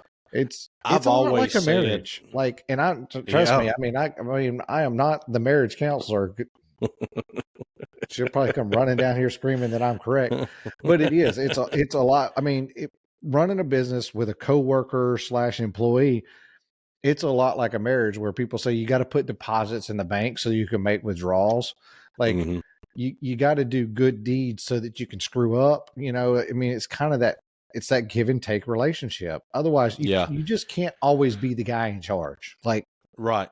And you can't be so much of a stickler. Like Trey does a few things different than I would, and I notice it. Yeah. You know what I mean? Like he'll go and he'll measure all this and then he'll measure all this. Well, I might measure all the uppers and all the lowers, or I might use my left hand for this and then transfer it to here. At the end of the day, you got a few things to consider. Is it costing you more money to let somebody do it their way? If the answer is no, then you keep your mouth shut. Right. Is it, is it faster? If it is, then you keep your mouth shut.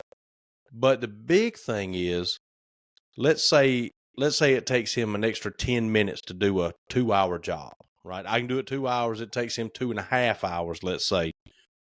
But he's way more comfortable doing it his way. Mm-hmm. Less mistakes. And I Right. think the potential for mistakes gets swept under the rug way too often. And if I sit here and say, no, you have to do it this uncomfortable way because you can save 10 minutes and you just have to deal with it. Now, someone, and I'm using Trey an example, but Right. someone could potentially make mistakes because you got them all, flustered, Right. And so you also have to be willing to not push it to the point where they're just constantly getting drilled and all they're worried about is how many seconds it takes to do this. There's a balance. And what I've learned is, if Trey's got his way of doing something and it works out and it's defect free, and it's just how he feels comfortable doing it, I'm gonna let him do it. Because at the end of the Especially if it gives day, him the ability to work autonomously. Like if it gives him the right, ability to work on his own, it takes him 30 more minutes to do it, but he's doing it on his own and he doesn't need any supervision, and it allows you to do something else. that's it. That's it. Is it? And eventually, probably that 30 minutes will get eaten up by It will. comfort, and he will speed up and he will get through it, and he will find his own ways to make his own time improvements. Yeah, and it's neat, man, because Trey came in here green as grass on a summer day, buddy. I mean, green, green, green, green. And it's so neat now to watch him just kind of go off and just do something, you know, like, hey, let's let you do this and I'll do this and Tommy can go do this and we all separate. And he's just over there doing it, dude. He's in his own world and I don't bother him. I don't text him every 5 minutes. Hey, what have you got done? What are you doing? Well, I Just let also him think be. it's important too. Like when you see somebody doing something that's not necessarily the way you would do it, ask why do you do it that way? Yeah, I just asked him. Why? I mean, again, just Not keeping accusing. Trey. Yeah. Keeping Trey. The Trey thing going. And then Trey, I noticed that, you do this before you do this, and I was just curious why do you do it that way? And he may have a completely logical reason that it makes, it actually makes something easier for him. And you're like, oh, okay, cool. No factor. Like I understand now. Whereas it's not something that's difficult for you. So it's not something that you thought about, like, I don't know. Let's just say easy comparison. Maybe Mitch can lift more than Trey can, right? So Trey does it in this way so that when he has to flip something, he has less parts to flip and can get it, it doesn't weigh as much. And then he does the assembly. Whereas Mitch has the ability to flip more weight over. So it's it's a non-factor for him. So he doesn't even think about how much the cabinet weighs when he flips it over. So he just kind of puts it together and tacks it together. And then, so you ask that question, well, why do you do that? And then you get an answer and okay, cool. Instead of going, hey, I'd really like for you to do it this way. And then, like this example, like I didn't mean it this way, but just as I'm working through it, now Trey's got to embarrassingly say, well, I can't pick it up. Like, especially as a dude, I mean, those are guy things. You want to talk about an ego and a bruised ego and things like that, and he has to say, well, it's just not something it's not something I'm comfortable picking up, or I can't pick that much weight up. So I don't, now you kind of have put this guy in this weird conversation. Whereas if you'd have just asked why to start off with, and then looked at the whole process, you could have saved all this uncomfortable conversation, maybe. Yeah. And it's, it's give and take. Like if I would have seen Trey do something that was just a complete waste of time, and I go in there and I was like, it's going to take him forever to do it like this, then I'm going to be a little pushy. Right. I'll be like, hey, start with this, do this first, and then do this, And hopefully when he does that, he's like, that is a lot faster. You know Right. what I'm saying? But Right. again, it's so complicated, and there's so many moving parts, and so much to consider when I'm never going to come in here and be like, let's say I sell the shop to somebody I have never met one day. I'm not going to come in here after the sucker's been doing it 7 years and be like, well, why do you do this? Why are I, you doing that? Ain't what I I don't know showed why you to you're going do. back to hang out in 7 years, but But anyway, it's just take everybody into account. At the end of the day, if the business doesn't do good, Trey doesn't do good. If the right. business doesn't do good, I don't do good. Draw a line in the sand and say, here's what we have to do. Here's what we can't do. And then always try to work. Always, be thinking of maybe something you can do a little bit better. Maybe let's try doing this. Let's try. I mean, dude, we try different fillers. Like Trey went on this thing where he would go to Lowe's and he would buy a random type of wood filler. Uh-huh. And he's like, hey, I bought this to try out. And we try it. And he'd be like, that sucks, man. We're never using this again. And he would throw it away, or I would go out and buy something and we'd try it. But if it's a $3 thing of wood filler, who cares if it doesn't work, Right. But we're always in that mindset with each other. We don't want to be just stagnant, because the water's moving, man. I mean, you got to keep up with design changes and what's new on Pinterest and all this stuff, and you got enough crap to keep up with. Yeah. Yeah, and it scares me because I hate to put Trey on this pedestal because I feel like he is definitely probably the exception to what a lot of people are finding out there as an employee. He is. I can tell you that. I mean, and especially as small shops, don't send me any more scary text like that you're fixing to resign either, Trey. And it's not funny. I don't know if we've told that story. We never told it on story, but you just don't typically find that many employees that give that much of a buy-in, Yeah. But I think it just comes from the previous friendship that you guys had. I think that plays a role, but also the continued mentorship that you provide to him and the constant growing of the relationship. Like there's a conscious effort there. I'm trying to work through this as I go. But there's a conscious effort there to continually make him feel more valued and more like there is more of a place for him every day. Yeah, and I'll attribute a lot to it. I know his parents. His parents are a lot like our parents. I mean, they didn't put up with a bunch of crap. They raised them right. It starts there. Yeah. He has another value that you don't see a lot today, especially in the pool of people who need jobs, is self-governance. He can govern himself. Yeah. He's responsible. I mean, just like you and me. Yeah. We're the same, we're the same. We exist. Yeah. We can get out of bed and do a good job. We care about what we do. You cared about what you did at the gun range. I cared about what I did at Hyundai, even though I didn't own the business. Right. But another big part of him in particular is the way he's wired is if he goes and he makes an improvement, he gets a high out of that. Yeah. You know what I'm saying? Yeah. Like he gets endorphins on his own out of that. He's helping the company, but he's not just like, oh, what can I do for Mr. Mitch today? It's not that attitude. It's an attitude of, I can fix this and I want to try something that'll be better. You know what I mean? And it's a lot of it's for his own edification in it. It is, but at the same time, if you as the owner / boss don't recognize those contributions, he's only going to make so many of them before he's like, okay, yeah, it helped me, but nobody really seems to care that it helped the business. Exactly. Yep. So why would I put any more time and effort into this? Like, it's hard. I mean, because I tell people all the time. I mean, you care way more about your job than your employer cares about you. Mm-hmm. And for a lot of jobs, it is that way. I mean, my wife has been in her job for 12 years, you know, and I'm like, and she is the only person in the school who can do her job, right?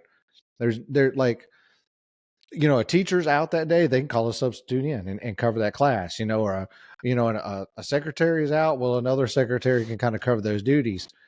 As the accountant, there's nobody else that can come in there and cover those roles, right? But if she quits tomorrow, they'll hire somebody to replace her. No Yeah. problem. No big Yep. deal. Nobody's going to call and say, hey, you know, we would really like to know what we did wrong and that made you leave. We You know, can't function without you. yeah, we would really appreciate it if you would, you know, what can we do to make you come back? Would it be worth it? You know, what would be worth it? You're never going to get that phone call. Yep. But in the small business world, you can give somebody those accolades, and you can make them realize that they are an integral part of the business and make them not want to walk away. It's way easier, you know, in a smaller setting. It's just different. Yeah. And you know, there's a lot of factors into that. I mean, he's well old beyond his time. You know what I mean? Mm-hmm. Like mentally, you know, Yeah. and he was just raised to give a crap about what you're doing. Employee of the And month, 13 months in a row. 13 months, he's still got that parking spot, buddy. Yeah. Tommy, But, you ain't never getting a plaque. but Never.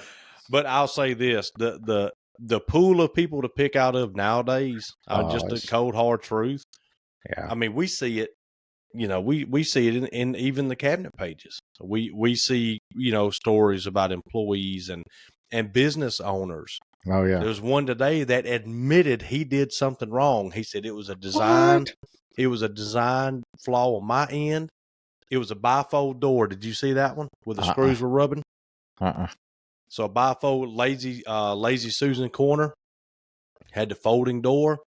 He didn't inset his hardware screws. So now whenever she shuts the door, she can run those screws across the opposing door, the door right next to it. Oh. So in his post, he said, I didn't design that right, and I didn't countersink the screws. My fault, in parentheses. Right. The customer wants a new door, and he's like, well, it's their fault because they tore it up. And the people in the comments were like, dude, you just said it was your fault. Like, you didn't do what you... He was like, yeah, that's not gonna stand well. They're not gonna take that.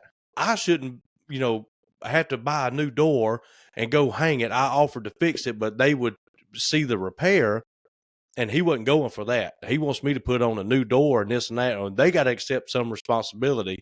And I was like, dude, they do. They don't go in there with car keys and scratch your cabinets all up. But you admitted what if that was your cabinet? What if that was your cabinet? Like, you admitted it was your fault. Like, it's a door. Are we really worried about staking our entire reputation on a $30 door? Build it, paint it, and move on, you know? And it's business owners have that mindset too. A lot of them, they think their poop don't stink. They can't do anything wrong, and they just dragging these customers around by a string. Yeah. And you're not going to be happy doing that. I don't think you'd ever be happy doing that. No, I agree. And notice I said customers, not clients. All right, we'll open that. Let's open that bottle of wax here in just a second. We got to wrap. Unbelievably or not, like we are ever close to like this being like a long podcast. But before we go, I did notice on the book face today, somebody in your family needs a little congratulations. I might not have seen that. It's your daughter. Oh, yeah. Yeah, I have that written down. See, I have it written down right there. Yeah, we'll take your word for it. Oh, it is there. It really is. Mm-hmm. So tell everybody what happened real quick. Daughter, we need to take a quick break. My daughter killed her first deer today. It was a spike. She went out with a boyfriend. She's gone hunting with him 3 or 4 times. And Tammy said, Miss Riley's about to call. And I was like, what does she want? She wants to go somewhere. What's it going to cost? Yeah. And she calls me and she's like, Daddy, I got some news for you. I was like, I don't like that. I don't like that. Not at all. And I said, what is it? And she goes, I killed my first deer. And I was like, great, so we talked about it and everything, but she's over the moon about it, been calling everybody, telling everybody. So yeah, that's her first Okay. deer. I said, look, they're going to put blood all over your face because apparently that's a thing, That's a thing. Yep. and I said, so just take it, just do it. And I said, but They cut her shirt tail. I don't know if they did that, but it's a young spike. And so, man, you know how good the back straps are going to be. I know, but yeah, they are going to be good. But Riley, no more spikes. No more spikes. No more spikes. I think they thought it was a doe, to be fair. I could believe that because it's just barely a spike. Yeah, but yeah. Because I heard on the video, they sent a video of them going to find the deer. Okay. And I heard her boyfriend go, "Oh, that's a spike." And I was like, "Ooh." Oh. I'll let it fly. But it's good eating. It's good eating. I can tell you that. So she's excited. All right. Well, let's take a quick little break. We'll come back. We're about out of time. And then we'll kind of tie this thing up, put a bow on it. But I think we need to figure out where we want to land this bad boy before we make this a 4-hour podcast. Sounds good. All right. Stand by.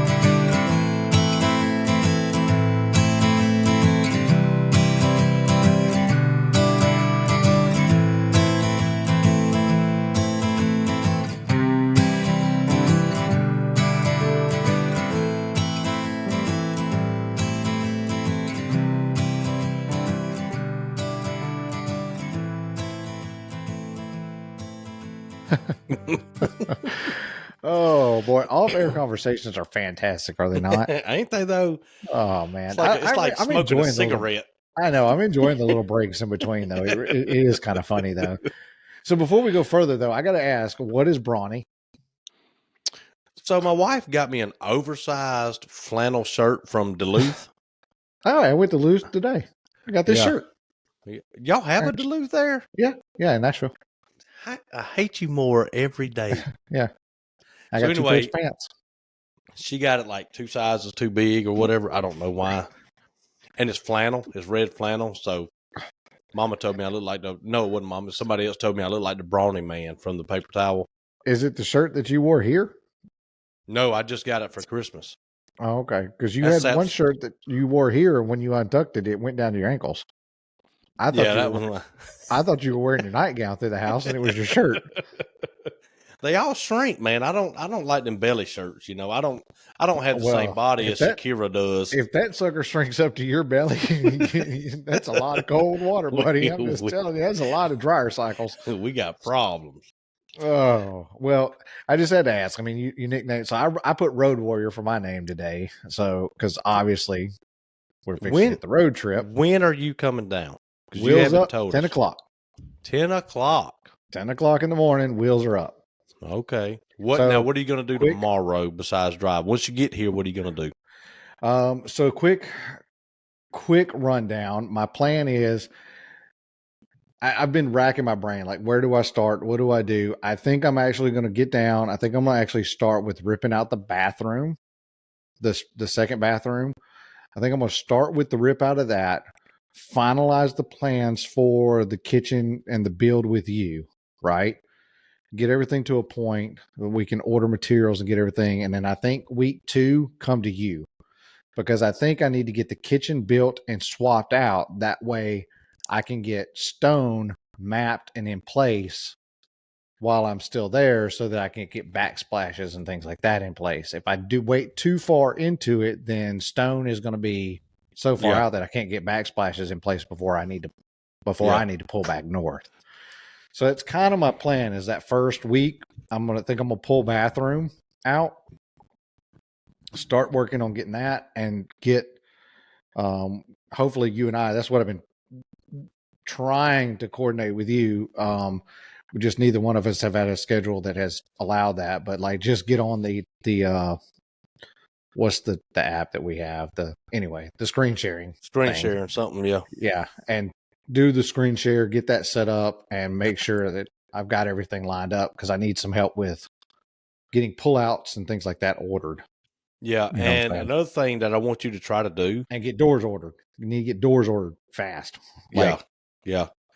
Another thing I want you to do is email me that project, that room. in Okay. Pro 100. Uh-huh. Like say, go in the back way through your, you know how to Mhm. do all that. Just Mhm. email me that room and I'm Okay. going to open it and then I can play around with it here. I won't change anything. Okay. I'll make Well, a there's definitely copy of some that things that room. need to be changed, but Yeah, I'll make a copy of that room. If I feel mhm. like going and fiddling with something, I can do that. But that's just something I can do.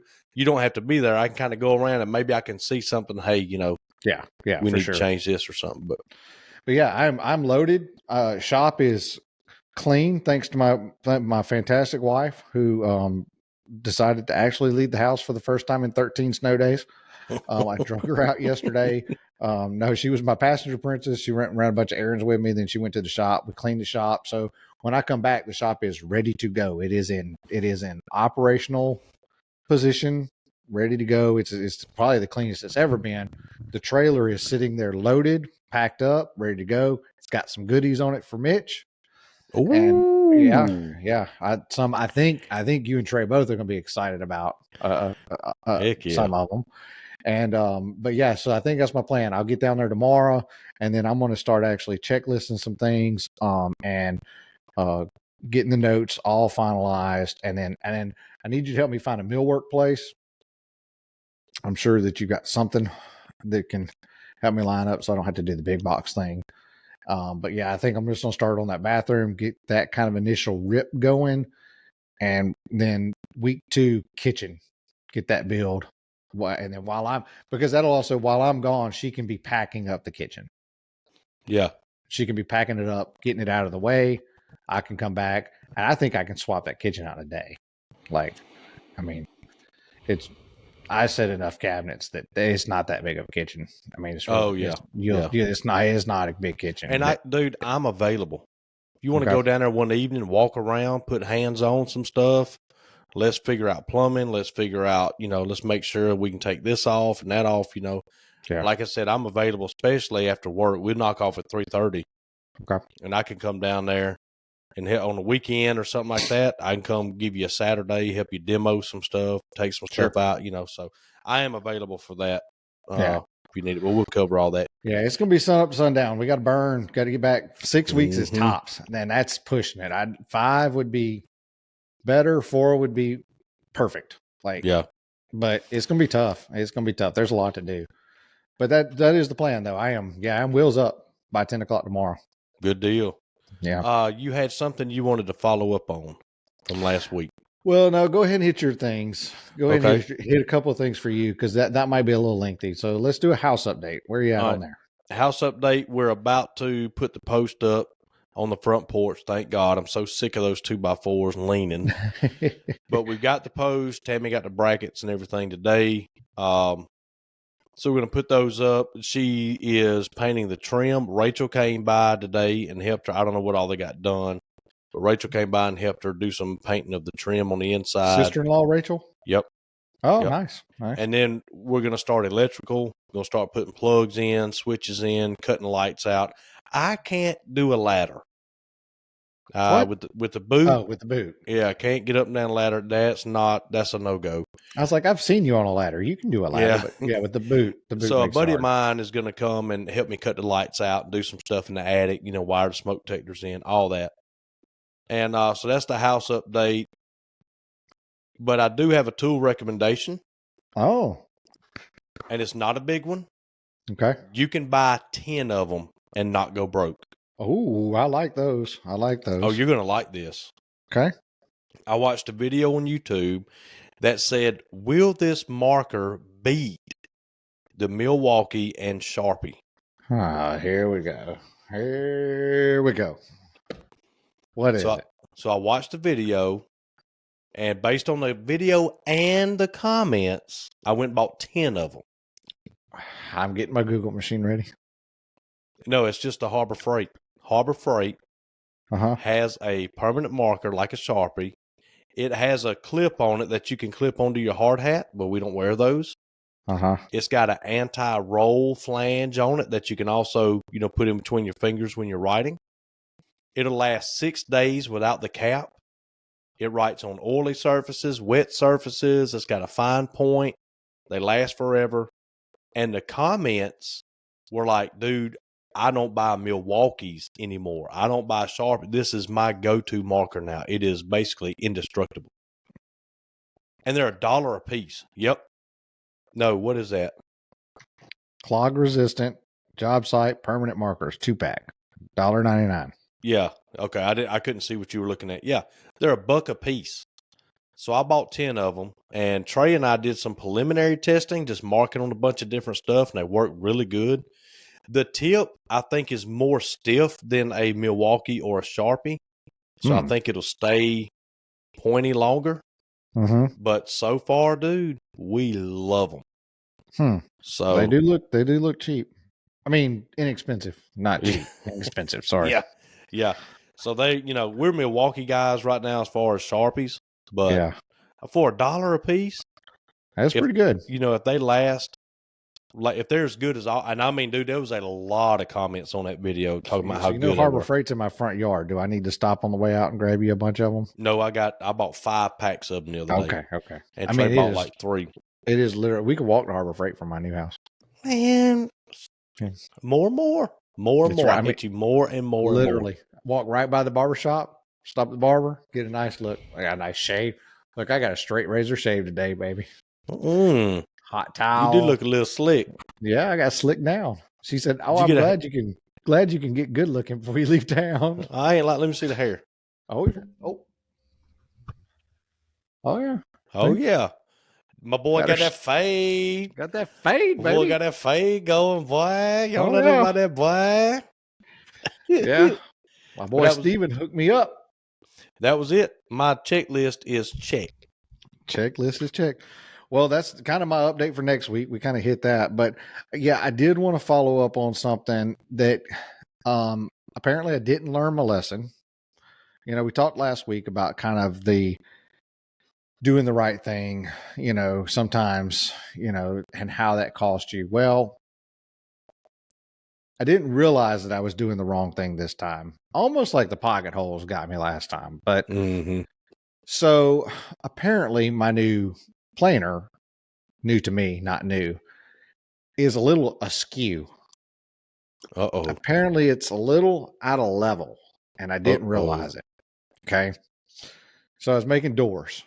So my material is 13/16 when it comes in. I cut it and then I run it all through just to, skim it all down 3/4, make it fine. Well, so 2 things kind of happened. This job had a ton of drawers in it. Okay. When I do drawers, I like to use 1/2-inch centers. I don't like to use 1/4 inch. I like to use 1/2 inch, and I rabbet the edges, and that way. And what that does is so the back of the panel is not recessed in like the front looks, okay, like a door. So if you look at your door cabinets, you can kind of see it's got a recessed in. Well, if you use just a 1/4 inch panel, the back is recessed in also. And then when you put a handle on it and you tighten that handle, it kind of wants to bow that center in. Yep. If you use a 1/2-inch panel, it makes everything flush. So you can tighten that handle as much as you want to, and it's good and rock solid. Well, this job had a ton of drawers, 36 drawers. And so I was like, so now sometimes if it's just, say like 3 or 4 drawers, I'll do 1/4 inch, and I'll just do a 1/4 inch skin inside of there as well to make it solid instead of doing 1/2 inch. Well, I had so much, I said, what makes sense? Well, when I reset my shaper tables up, my cope and stick, I was just a scotch off. 32nd, maybe 64th. Like, I mean, just a scotch. And you're like, oh, that's in sanding range, right? It is, except for when you get to where the boards are askew, and now they're not off by a 32nd. They're off by an 1/8, a full 16th. And that just doesn't work indoors. It just doesn't. Nope. So here I am bondoing to get level, on these things, so I don't have these big dips, and I'm sanding. So you sand them all down and you find all the dips, and you're like, okay, then you go through and you bondo everything to kind of get it leveled up, and you stick it, you're sticking in the rack. And then what you got to do, you got to go back through and sand them again, so you're handling these things so many more times than you need to, you know, and it just, it was, it was one of those where it was like, it wasn't kind of like the pocket hole thing where I should have just gone back. Like I was by the, that really, we were so far in. Like, I don't know that I would have saved any time by going and resticking some of Yeah. those, you know, by making new sticks. But it was just another, it was just another lesson in slow down. Get this, because I guess the real moral of the story is if I'd have gotten the setup dialed in correctly, then that askew would have been a less, right? So I kind of have this one problem. You're like, okay, that's a manageable problem.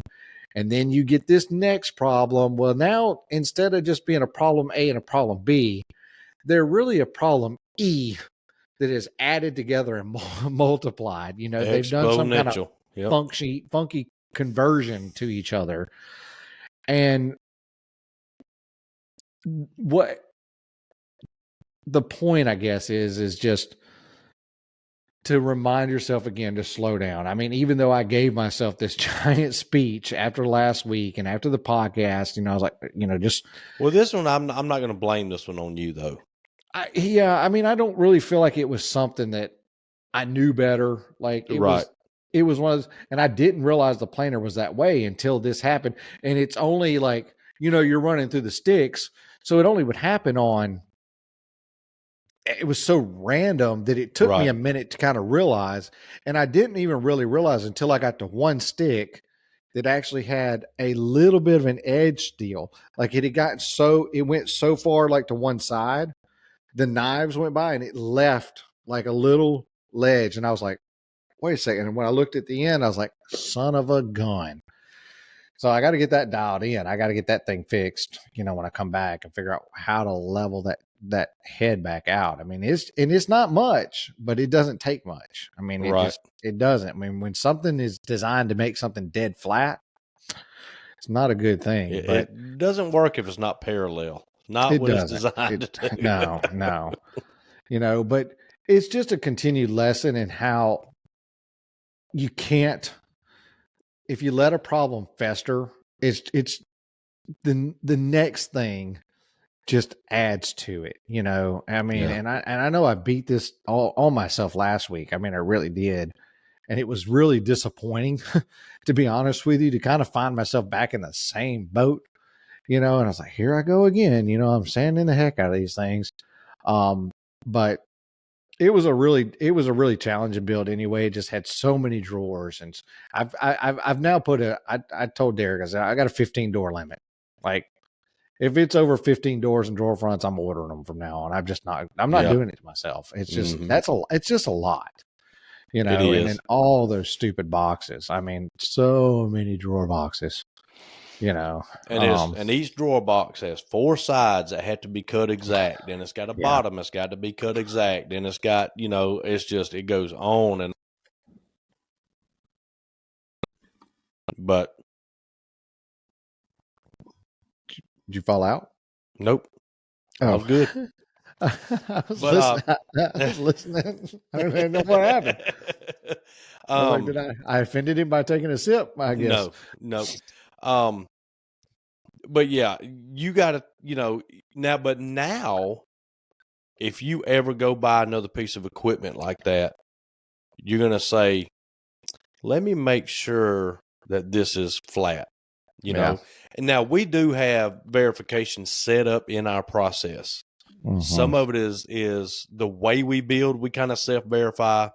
But like when we build doors, every 4th piece that comes off the table saw, like if we're cutting our tenons or if we're Mm-hmm. coping, so to speak, every 4 pieces we test fit.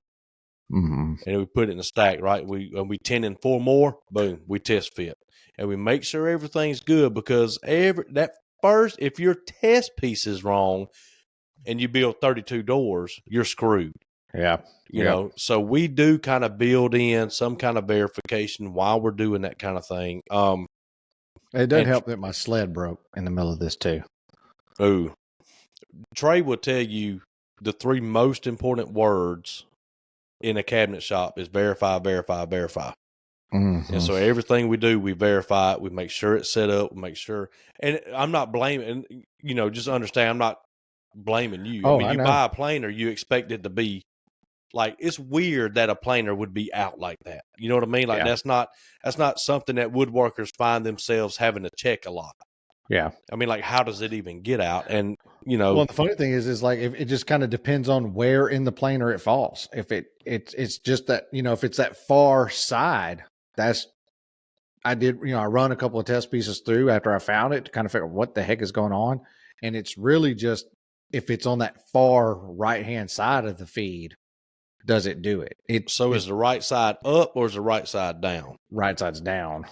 Yeah. You know. And a fast way to do that for those of you who ever get anything like that is take a piece of wood and run it through one side and then run the same. Don't change anything. Run it through the other side. Mm-hmm. And if you don't hear anything at all, the other side's high. If you hear it cutting, that side is low. It's supposed to be nice and parallel. But yeah, it's just that's just one of those things that can happen, man. And it's not your fault. It's not lack of planning. It's not like you didn't screw the drawings up.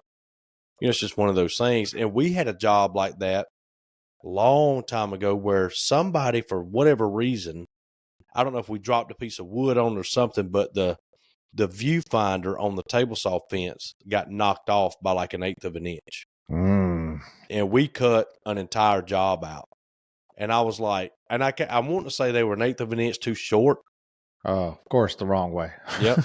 And I was like, well, I'm not recutting 50 sheets of plywood. There's no budget for that. Right. So we had to work around it, and we wound up having to cut the frames down. So now instead of being 36 inches tall, they're 35 and 7/8. 7/8. And instead of being 96 inches long, it's 95 and 7/8. But once I figured out the problem, I just had to adjust as I went then. And every cabinet I knew, I knew what was going to be off, and we adjusted for it. So, yeah, the unfortunate, like with the planer, unless I ran a 15-inch wide piece through there, that's right. You just hard not to gonna see know. it. It's hard to so, see it. You know what we started doing? Every job we calibrate the table saw, calibrate the other table saw, we calibrate the radial arm saw. Yeah. Every job. I don't care if it's one cabinet, 50 cabinets. Do you calibrate your upcut saw? I don't have one. Oh. I'll send you a video on how to calibrate it once I get mine set up. Yeah, when you calibrate your hinge insertion machine and your pocket hole machine. That was wrong. That was wrong. You know what?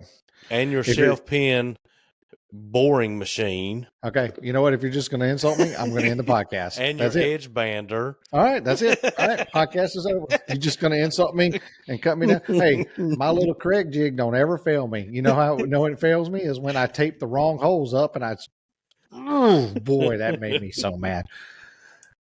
I was going to do every other hole one time on my hinge jig or on my shelf pin jig.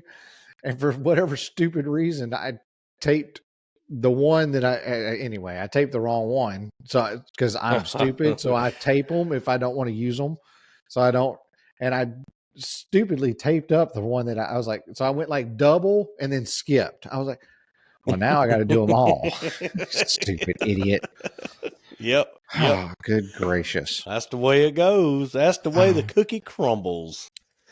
Well, I guess next week's podcast will be interesting. I'm not sure where in the heck I'm going to do it at or where it's going to be from. I'm going to try to do a walkthrough video of the house first thing when I get there tomorrow. I'll try to do a walkthrough video and kind of show everybody where we're at on the construction. I'll post it to, I'll try to post it on socials. If anybody out there listens to this post and is a social media aficionado that can tell me how to share access to my Instagram accounts with Mitch, please reach out to us.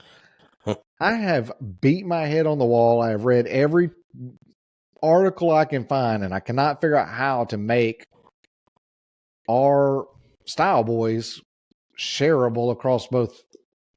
Oh, like kind of like an admin kind of thing? Yes. Yes. It is driving me bazonkers, and I've lost so much time trying to figure it out so that we can get our social media up and so we can post better. So if anybody's out there, could we do it through Facebook? No, Make a no. post on the Facebook page and share to Instagram? I don't think it feeds that way. I think it will Oh, only okay. feed from Instagram to Facebook. I Oh, don't think okay. it'll feed from Facebook to Instagram. Yeah. Yeah, let us know. Offcuts at Stile Boyz, STILEBOYZ.com. Because anybody can be a boy with an S. Yep. I But want yeah. you to tell one story before we go. Oh Short God. story. Okay. Nervous. No, it's easy. It's an easy one. Okay. How important is it that if you are hauling tools up and down the road that you put your name, image, likeness, sticker, Oh, how something did we not tell that on the tool story? case? How did I It not just tell popped that? into it just Oh popped my into my head. God. Okay, so yeah, let me tell this story real quick. This is, I mean, there are good people still in the world. Let's Amen, just say buddy. this. Okay, so all right, so this install that I had to finish up. So we did the install, all this snow and crap came in, short days in the shop, had to get, having to get home for the dark, stupid, machines out of whack, causing extra work with the doors, blah, blah, blah, blah, blah. Show up at the customer's house to do the install. Well, I'm also trying to get the install done so that I can leave town. In the middle of doing the install, I find out that there is no tomorrow for either one of us because they're flying out that day to go to Florida. So there is no access to the house tomorrow if things don't happen. I really need to be done tomorrow so that I can get packed up and loaded to leave. So 11 hours later, I left the house. They left. I am still at their house, and they have done caught a flight and landed in another state, and I'm still working on their house. But it was done. So anyway, it was an 11-hour install. I'm done. I'm tired. I got the trailer loaded. Roads are iced over. I'm in four-wheel drive, getting out of their driveway. I'm in four-wheel drive to leave their neighborhood. I go up, and I need to go to the left when I leave their driveway, but the way that I backed in, it's easier to go to the right, and there's a roundabout, I don't know, 4 houses up. So hit the roundabout just to make a U-E and go back out the neighborhood. Well, my mirrors and my windows are iced over. I can't see out. As I'm going out, I hit the curb. As I hit the roundabout, I'm like, oh crap! I hit the curb with the trailer. Kind of looked back. Everything looked, I mean, couldn't tell anything. It's like, all right, I think we're good. I get all the way home, about 45-minute drive. I get home. I pull up to the shop, and my shop parking lot is so iced over, like I can't even get the trailer to cut. It's just sliding. Like I can't back it in. It's just sliding. And I'm tired. I don't really want to fool with it. So I just kind of get it close and I drop it. I drop the trailer and I just drive off. Like I'll deal with it tomorrow. I'm almost home. So that's 8 minutes from the shop to the house. I'm pulling into the subdivision and my phone rings for this weird phone. I'm like, hey, this seems like telemarketing, but it's awful late. It's 8 o'clock. So I'm like, hello, is this Simplify Builds? Which I get that all the time, but usually they call it Semper Fi, and it's a foreign accent, Oh, yeah. and this was clearly an American, very very clearly, and they called it Semper Fi. So I was like, yes sir, it is. I said, this is Travis. How may I help you? He said, well, I live over here on Parade Drive, and I think I have some stuff that belongs to you. It looks like maybe a ratchet strap or something broke on a truck or something. Maybe. He's like, I've got like this spider hole saw kit. There's some kind of HEPA filter something, and some Some kind Merca, of yellow Merca box. I'm like, some kind of feast tool, something. holy, wait, what? I mean, I can't even process what this guy's telling, because I'm like, I don't ratchet strap break. I wouldn't have a ratchet strap break. And then I was like, did my trailer ramp door come open? Like I didn't drive home. Well, how did you get this stuff? Well, I realized that basically I didn't close or latch. I don't think I closed it at all. The side door to the trailer. Oh As no! I go around the roundabout, the brand new Festool vac Ooh! goes out the side of the door. I mean, I'm talking about brand new. This is the first time I've used it. Okay. Oh man! My Merca sander, which is attached to the top of the vacuum, out with it. A spider hole saw kit, out with it. I think a Milwaukee pack out. A Milwaukee pack out with it. And the reason why he said ratchet strap is because there was a bunch of E-strap tie downs, E-track tie downs. So that's where he got the ratchet strap from. And he sent me a picture. I was like, oh my God. I was like, that's a good chunk of my livelihood there. I mean, that is not cheap. Cuz? Oh, He's dude like, had no idea what he could have got for that on he didn't know what Marketplace. he had. Yeah, didn't know what he had. He's like, well, I found this stuff saying I thought it was weird. And he said, then I saw the stickers on it. Well, during the Christmas time, sitting here, cruising, the Instagrams, and I get hit with all these ads and I'm a sucker for them. And I've bought from them before, but this company offered like $20 for 100 stickers, 3-inch stickers. I was like, oh, I like stickers. So I got a bunch of these stickers with my business logo on them. And I really was like, well, when I do videos and stuff in the shop, I'll just have my logo tagged like in all these places. Well, when I got all this stuff, and as soon as they come in, I just start putting stickers on everything. Kim's like, oh, you're ridiculous. I am so ridiculous that actually they're too big for like my batteries. So I went back and ordered some 1-inch stickers. Like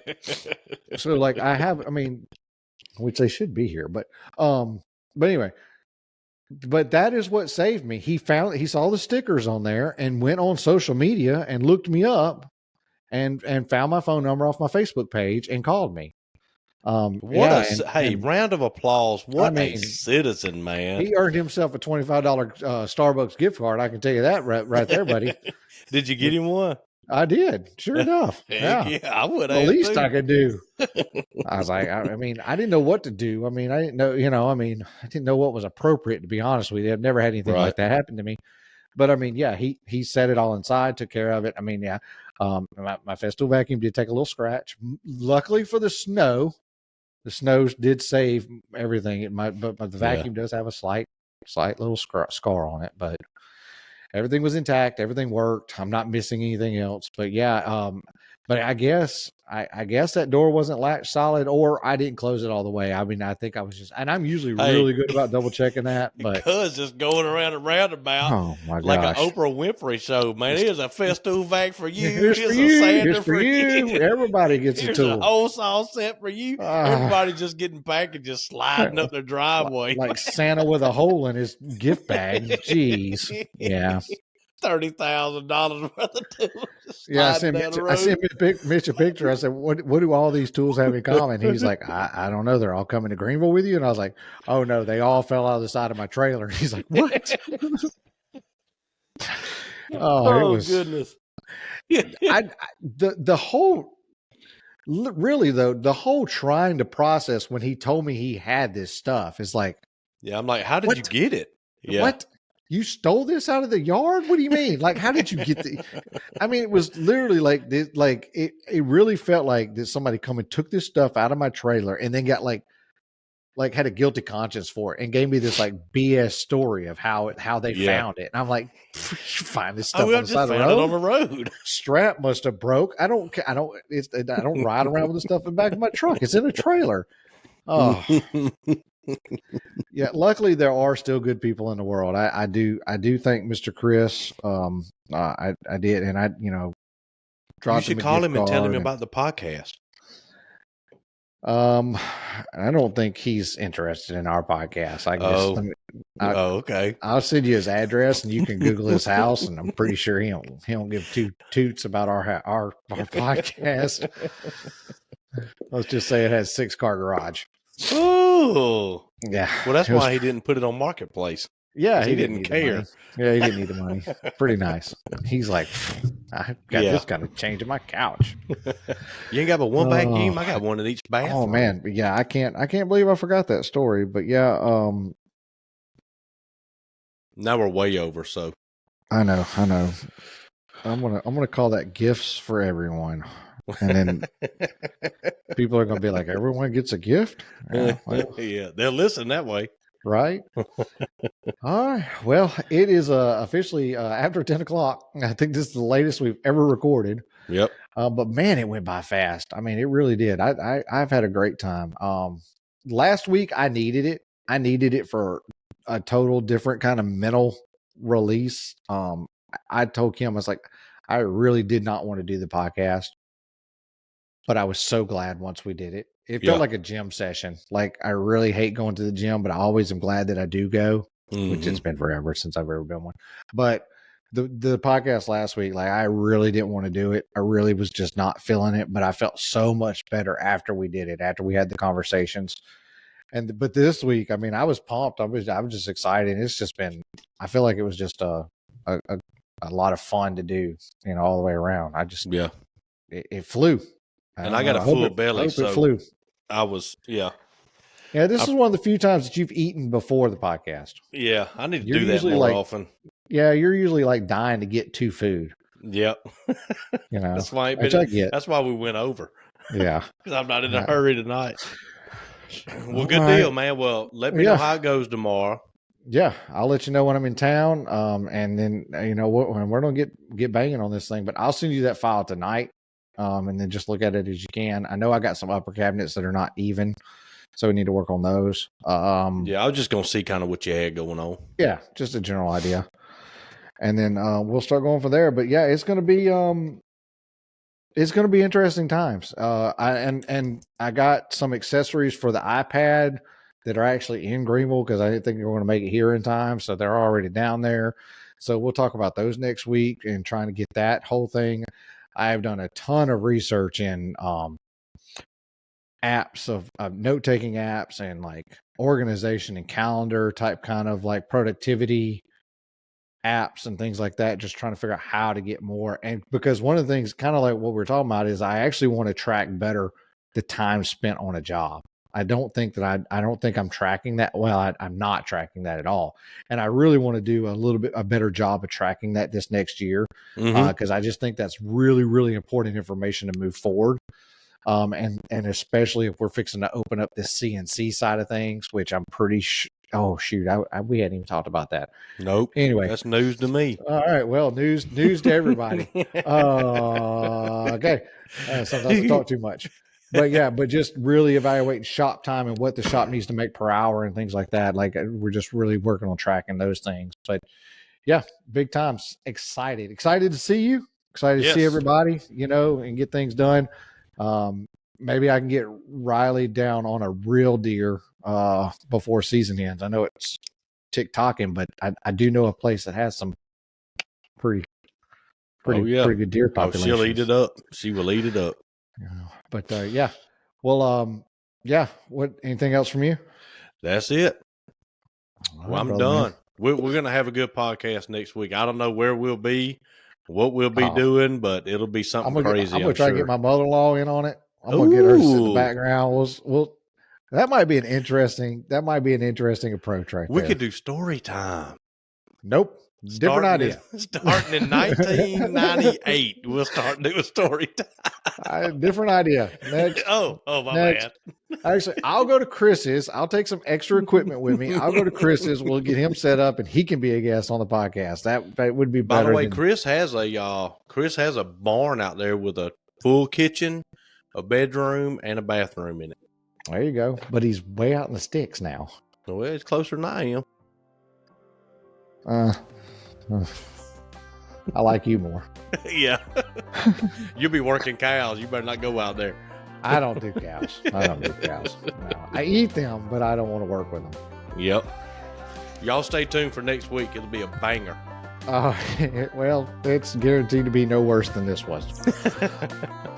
Or it is. I don't know.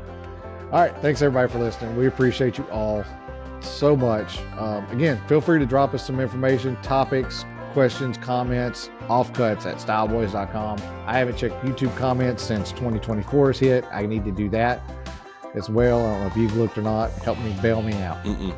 Nope, but I can. All right, everybody. Thanks so much for listening. We appreciate it. Take it easy and be safe and go start a new project. Be warm and be safe. Be back next week. Bye. See ya.